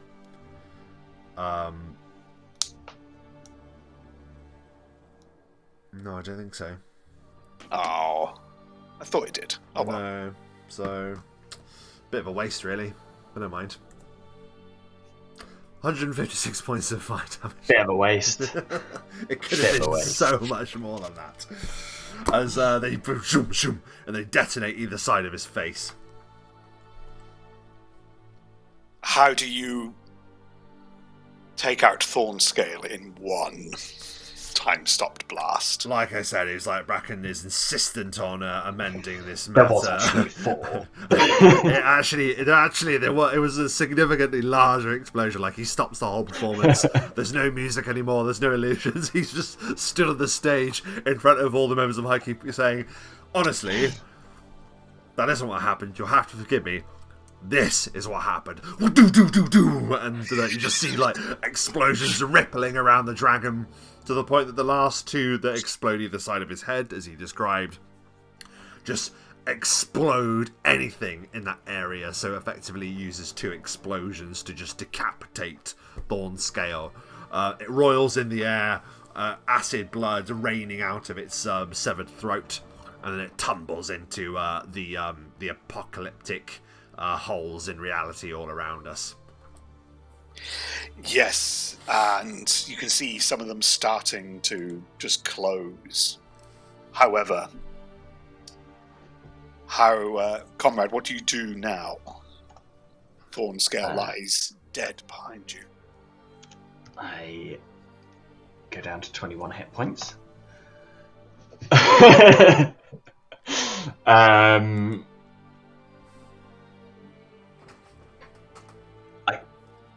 Conrad looks around him and searches for the next foe, not quite sure whether or not more is incoming or whether or not this is the final battle. Rufus and Rust look around you as well, as the last remaining gap in reality spreads across the entirety of the arena. It doesn't suck you in, wrong way, as much as it seems to sit like a sheen of water. And the ripples on the water seem to form and merge. And then the outline of a woman, the outline of someone seen only by the water, that now falls off their body as the pale night takes shape in front of you. At first, humongous, until she starts to take her true size.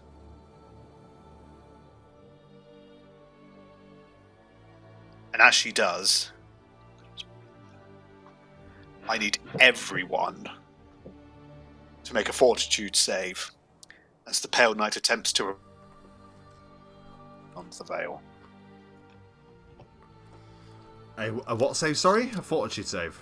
Fortitude. I am gonna use my inspiration to reroll that. I'm glad you are. 33. 33. Yeah. I'm gonna, let's see. Fortitude.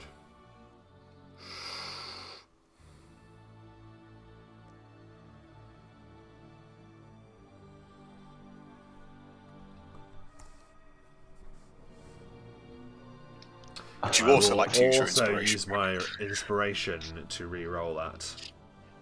Thank you, Redium. Thank you, Redium. Hopefully. 36. Thank you very much. Needed that. Rufus and Rust look upon the Pale Knight.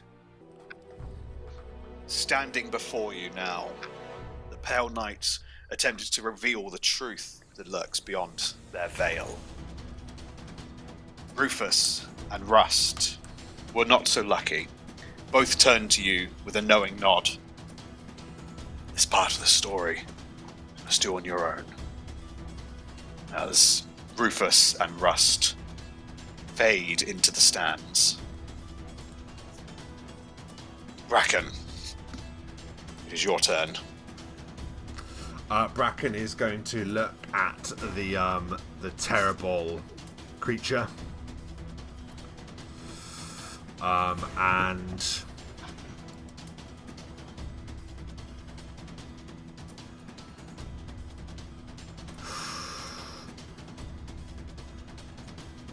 are we going to do it?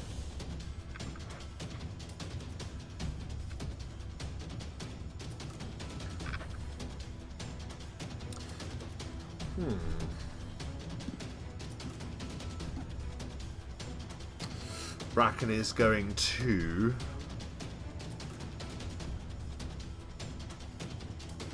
target a touch armor class. Let's just get some disintegrates on it. I need a caster level check. Okay.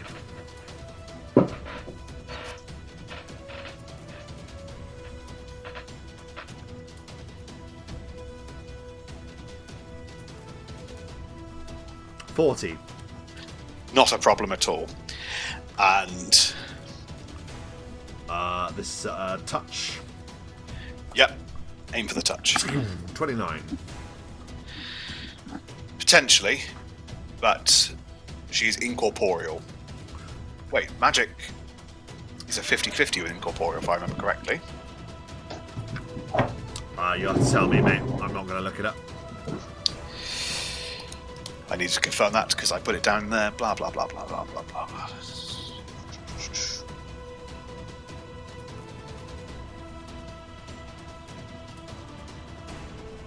I think it's less. It can be harmed only by other incorporeal creatures, magic weapons, or creatures that strike as magic weapons and spells. It is immune, even when hit by spells, it has a 50% chance to ignore any damage from a corporeal source. As such, I will roll a d4. Odds, it fails. Even, it succeeds. Your spell, that is. Okay. So you want an even number. Classic disintegrate. Reset and then changed it. That was really weird. Okay.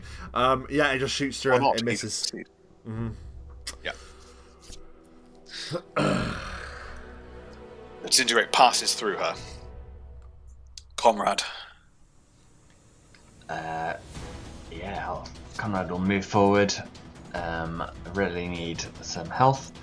So I'm going to go for a strike of righteous vitality, which has now been returned to me. 41 to hit. 41 potentially hits. So you need an even for this to land. Oh, it's two That's ones in a row. Not good. As your chain passes through the Pale Knight. It's the Pale Knight's turn. And she drifts on the spot. She turns to face you and goes to make a touch. Touch armor class is 15. You feel familiar, horrible feeling that has been prevalent since you've been in Highkeep in your return. You feel all joy, mirth just drain out of your body. As for the remainder of this fight, you have taken 6 charisma drain. Fuck.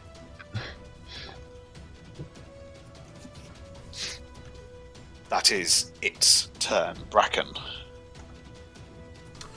Bracken's eyes begin to glaze over with a familiar inky blackness, ink running from his fingertips, and he throws out 2 hands as he casts Spear of Ultimate Destruction. And he will bellow, how long can you dissipate from this power? He casts the Severe Ultimate Destruction next to her. Mm-hmm. And then just moves it into a square. Very nice.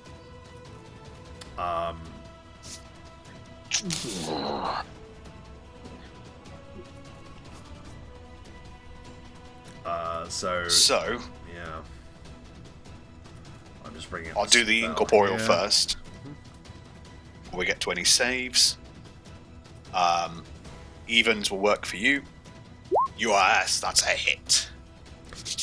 Yes, okay. Excellent.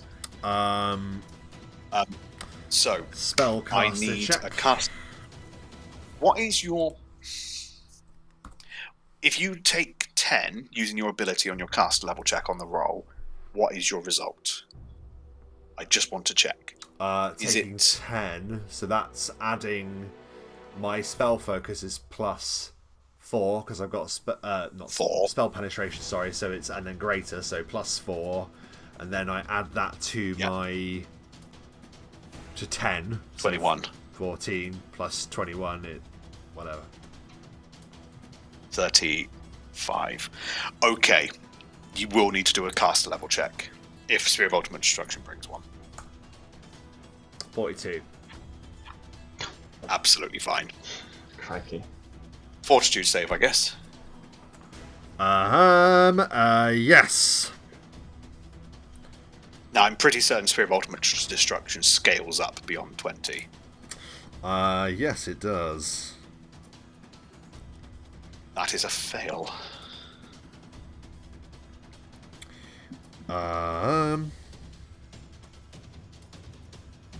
Okay.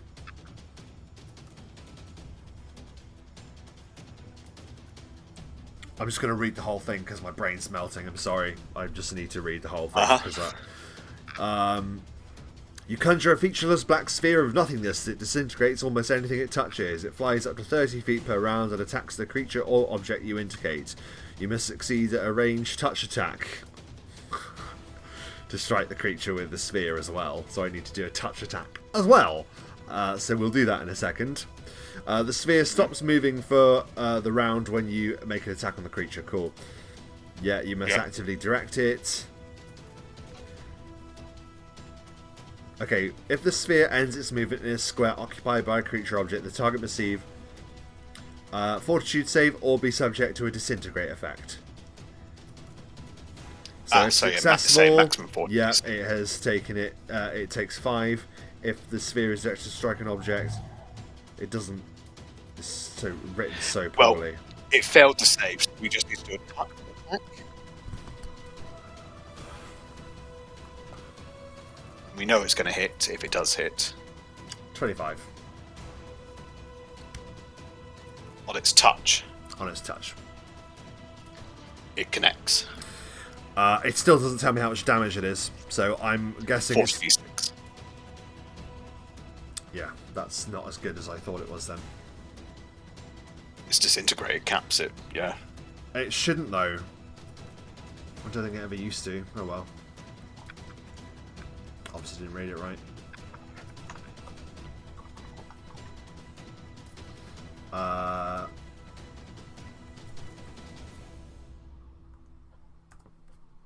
122 points of damage.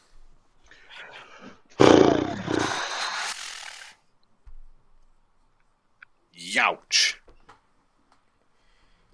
You see fragments of the Pale Knight just being utterly removed from existence, as so many just parts of her essence, of her being, is utterly and permanently removed, but a part of her still stands. Excellent strike.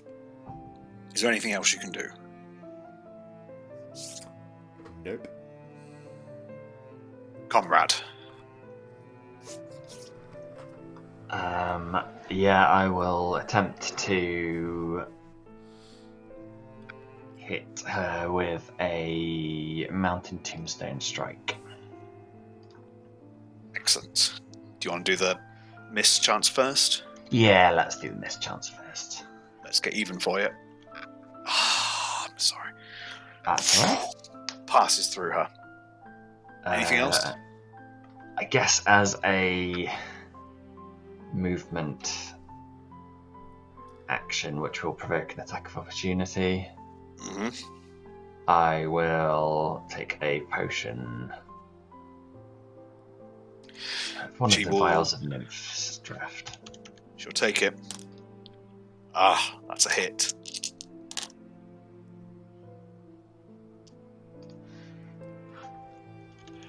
That's a hit for 6 points of charisma drain. Fucking hell. If you get to 0 charisma, can you let me know? Sure. Luckily I started off with a decent amount, otherwise I fucking would be.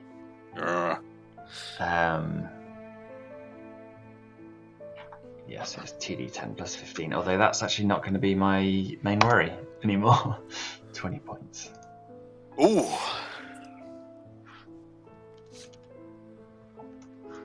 Cool, that's me. Excellent. Yeah, your chain passes through the Pale Knight. Just not enough to get that incorporeal form. You feel more. For a moment, you start to quit. Is this it? Is this it? But it is now the Pale Knight's turn. I need you to make a will save, please. Both of us. Just Conrad. Yeah, I'll do diamond defense on this because otherwise it's gonna fucking kill me because I've only got 3 on my will save now. 29. Wait, no, that's not right. No, it should be more than that because I think I've got a feat that adds my charisma to my will save. Force of personality. I don't think it would add a negative. Well, maybe it would. It wouldn't have a negative. It will just. Yeah, so it should be. There should be an extra 3 on that, I think. That's fine. Yeah. You still succeed as you feel. She tries to do something to addle your mind, but it's not enough. She then moves over to here. But you resist whatever the Pale Knight tried to do to you, Bracken. Me? Yes, your turn. Oh, I thought you said you resisted what the Pale Knight tried to do to you, Bracken. Okay. Oh, sorry. This shouldn't do to you. She's moved, but not far enough to prevent me from just moving the Sphere of Ultimate Destruction onto her again, so I will do that. And it's not a caster level check because I've already cast it, so it's just a touch attack. I'll do your mischance first. Oh yeah, of course. It won't affect her this round. That's my turn. You're not going to cast anything? Can't. Don't think I can. I think I have to move it with my effort. I have to move it. It's a move action, I think, isn't it? Yeah. If you're moving something else, is it not normally a move sphere action? may just. You might be right. You must actively direct it to a new target as a move action. You still have a standard action you can do. Just means you can't move. Okay. Or you can move.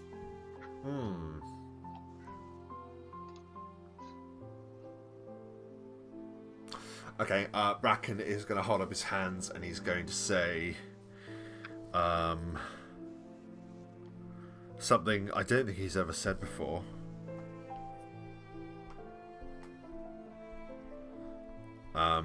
He'll say,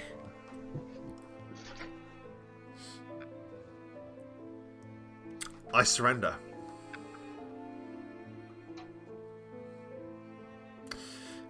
There is no need for this battle to continue, for we relent. Why would you have any other need to fight us when you're the only one here? Please, could you make a will save as it's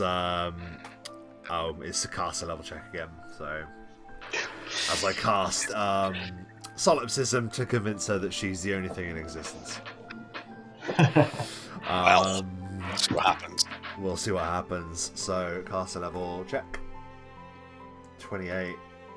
That's not enough. That's my turn. She looks at you with that, and there is a fury in her eyes. But I bet she's Conrad, furious. We've already killed her once. Ugh.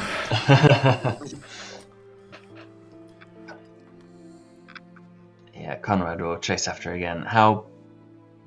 What squares is she taking up? Because that's those 4 squares. okay, great. I'll use my reach gauntlets to extend my reach so I can hit her.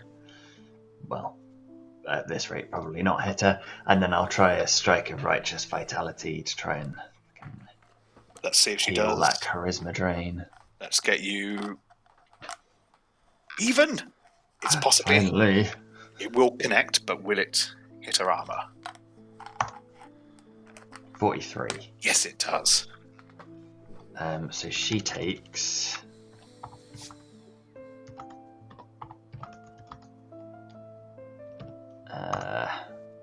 36 points of damage. Ooh. And I'm assuming that charisma damage is not... Is it energy drain or is it the other one? Charisma drain. Yeah. Can I heal it?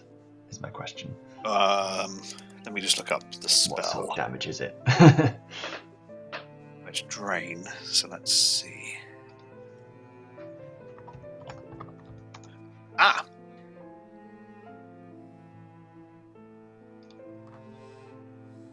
Heal does not remove negative levels, restore permanently drained levels, or restore permanently drained abilities. So heal will not fix your charisma.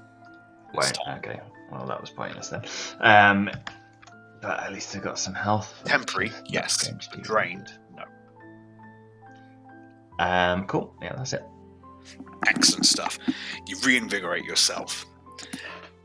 But the Pale Knight did not like what you're trying to do there, Bracken. What is your touch armor?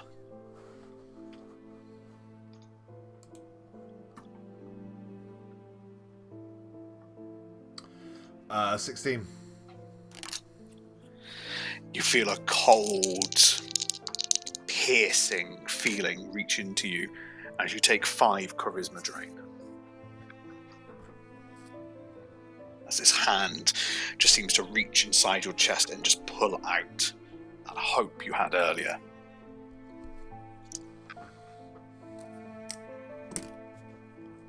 Bracken. What do you do? 1, 2, 3, 4, 5. Yep, I move it onto it. As a movement action. Let me see if it affects her this turn. It does not.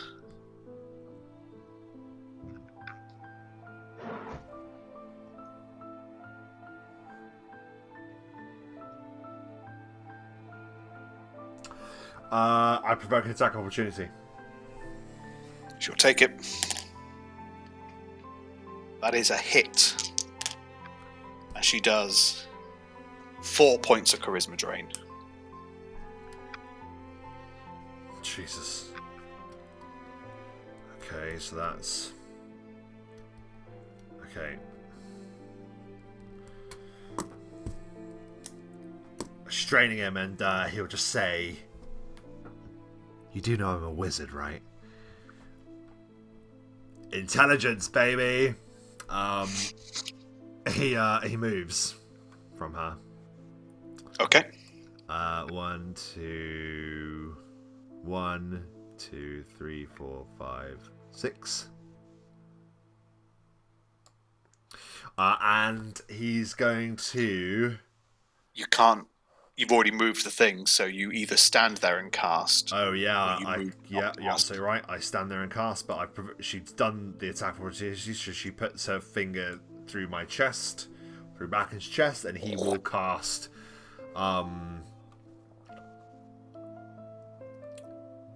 directly. I don't know that spell. Through her, basically, because he's obviously doing this point blank at her.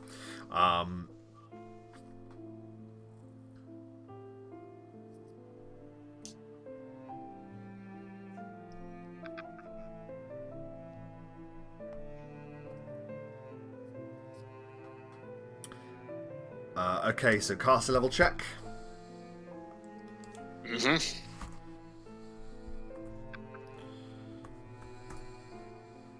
Yes. And can she make a will save, please? Of DC? 28. She cannot. A reality maelstrom opens up behind her and consumes her. Bye-bye. Again. Give me a D100, please. The rippling storm behind the Pale Knight is prismatic in nature. Roll D1, D100. And her pale veil that has always covered her is just ripped from her, and Bracken looks at her and he doesn't care because she isn't real. Before you can truly glimmer the truth beyond the veil, she is pulled away to the blessed fields of Elysium, do you know? Those poor fields of Elysium have had such... You said so many things there. But it's the place where heroes go to die. What do you think kills them? Mm-hmm. And as she pulls, just her essence and spirit gets sucked away, you both hear a cheer, riotous noise fill the room. There is applause. There is such mirth. Something that hasn't happened for you in Highkeep as long as you can remember, Conrad. You are the story. You are both the story. And in this moment, you know that both of your tales will be passed down, for they've seen it. They all saw it. The truth was written by your hands, and now it is known. Conrad de Vizier, Bracken the Brambleman, and the Free Company who couldn't make it, the Slayer of Demons, the Vanquishers of Tyranny, and the Saviours of Highkeep.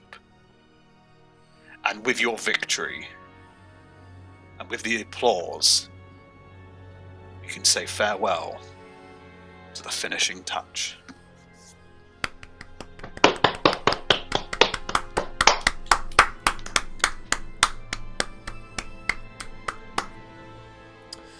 Glorious. Became the story. There's one unfortunate thing, though. What's that? A figure in black armour is standing on a peak overlooking the land far below. In the distance, a mighty river and a citadel. Tents and battlements stretching out far across the horizon. Soon, the push. The figure in black armour seems to be pulling a dagger out of his chest, and then watching as the wounds in the armour both heal, as he absent-mindedly stabs the dagger back into his leg.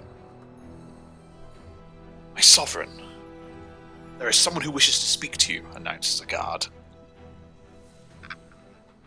Lord Orion pulls the dagger out of his leg, watches as the wound closes, sheaths it, turns around. There's a whirl of energies as a creature seems to manifest. Were you to address Sovereign Orion on the precipice of victory? A voice. Forgive my intrusion. I am Valabar Hast of the Synod, and we have a proposition for you. And if it works, an alliance. But that is a matter for another day. Oh shit. Oh, screw them so much. Fucking Synod. The Synod of the worst. Sticking their nose in. Well, for the final time, for the finishing touch, I get to talk to the two of you. Thoughts? How are we? How are the characters, do you think? Any plans for the future? I think we know what they are, but... Well, first of all, I'd fucking forgotten how much of a pain in the ass to fight the Pale Knight is. Yes. When I was like, yeah, okay, we're gonna go through all of the main antagonists of the last campaign, and I was thinking, I'm not looking forward to it, and to getting to her, and I was right. It's so annoying. It's so annoying. I'm sorry. Like I loved all of that. I loved that it was in the form of a story, but it felt, I don't know, like, I don't know. She's such a bitch. There was a lot for one half of a session. We got there, but I was like, the villains were reflected in, for example, how much HP they had to reflect. Yes, I don't know. This was a story. Yeah. This was the narrative. Yes. Yeah, very, very intriguing and a nice way to tell. It's a fun way to tell the tale of the Free Company in a short form. Yes, the greatest hits of the literally of the Free Company. Who's going first? Did you say? Sorry, you didn't say who was supposed to talk first, Michael. I don't mind. Then I will talk to you first, Rob. If you are frozen, I shall put you on the spot. That's fine, because it has been Conrad's home. So, I really loved basically everything that Conrad said in the whole session. I think, Dom, you need to be congratulated. I thought you did excellently as the character of Conrad. I just thought everything that you said was excellent. I felt, in particular, the interactions between your family, and then particularly your interactions where the finishing touch was explored. I thought that was actual bliss. I loved it. I loved all of that, and I liked that it was a a wrap up, and we got to talk to people that we'd helped, which was nice. So we got to enjoy that. That was like a reward for us doing all those fights, to see everyone back to normal and to feast with them. And then I love the framing of the last campaign in a story told battle. I won't lie, I did feel butthurt about being just mowed down by a dragon that just appeared next to me. I mean, yeah, Mike said, it was there anyway, and I'm like, fair enough, if it was there, fair enough. But I noted a lot of other things didn't come out of those holes, so I was like, okay. So I got smashed by a dragon, and I was like, well, that's just that then. But then I did like that I got to sort of like, no wait, that isn't how it happened. Even though it's just really bizarre that he would have said, and then I got killed by this dragon. But I think maybe because of how we were showing the story in an illusion, maybe the idea is you got like your fears of what could have happened maybe came into the I like that, yeah, vision and corrupted it.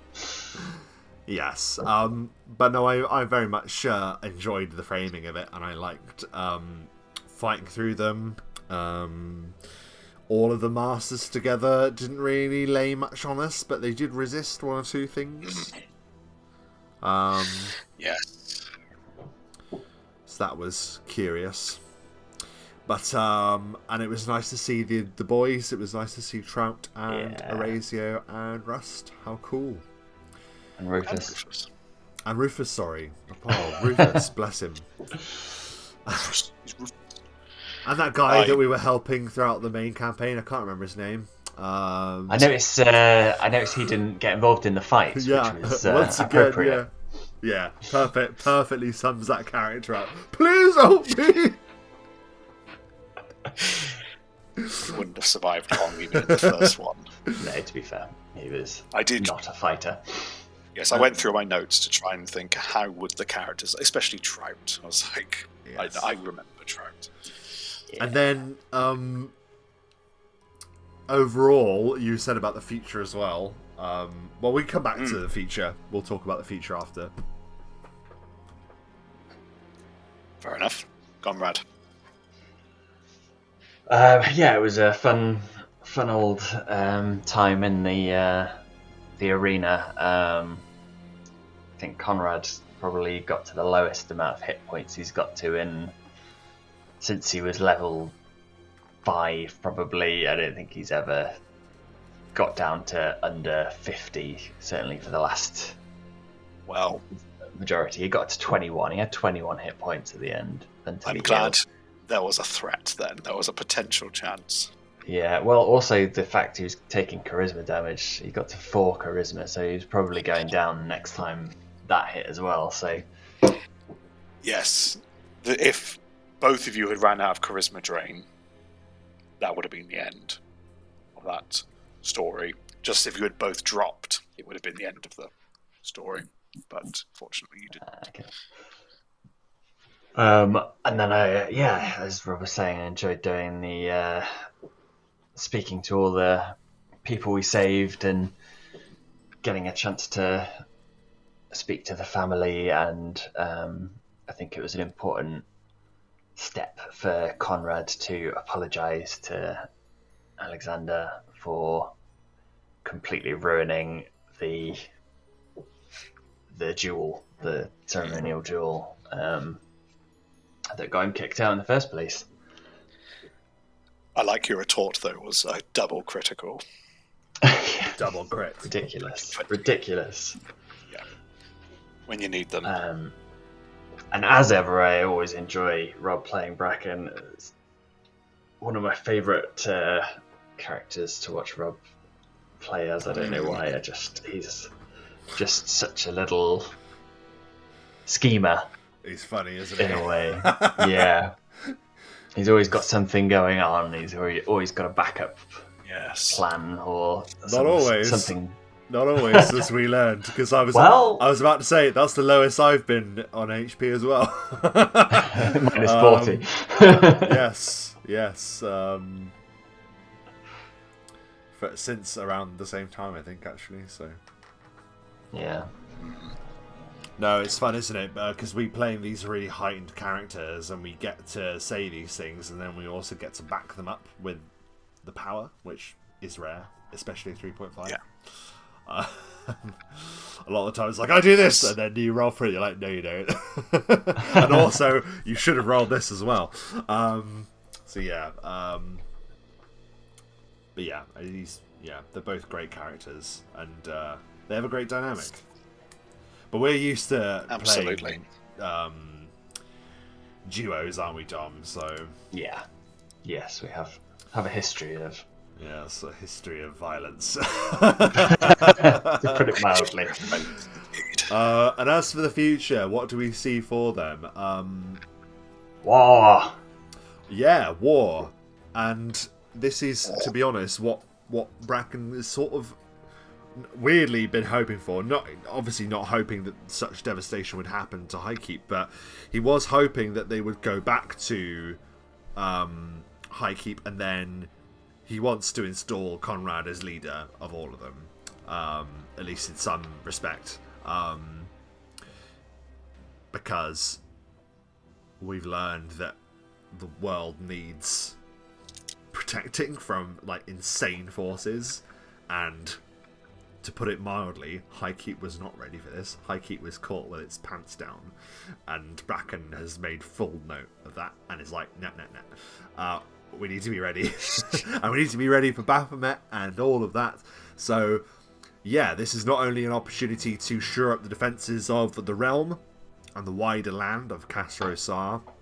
It's also an opportunity to put Conrad on the front lines so everyone sees how much of a frickin' landlord he is. Like, to build the story. We are now Arthur and Merlin. And it is now the war against a Mordred, basically, that's going to, like, define the future. And it's exciting. It weirdly has worked out how he wanted, but it's gonna cost everyone a lot. The monkey's paw wish thing, isn't it? And it's that's what Bracken sort of promised to do, and now that's kind of looking like that's going to manifest when we come back to these characters. That's really exciting. And I'm excited to make some epic level spells as well, mechanically. I'm looking forward to putting the work in and pinning people to the sky. Yeah. And as you said, war then, Conrad? Yeah, I think so. Can't go unanswered. Somebody encroaching on territory that doesn't belong to them, and obviously having, by the sounds of it, selling his soul.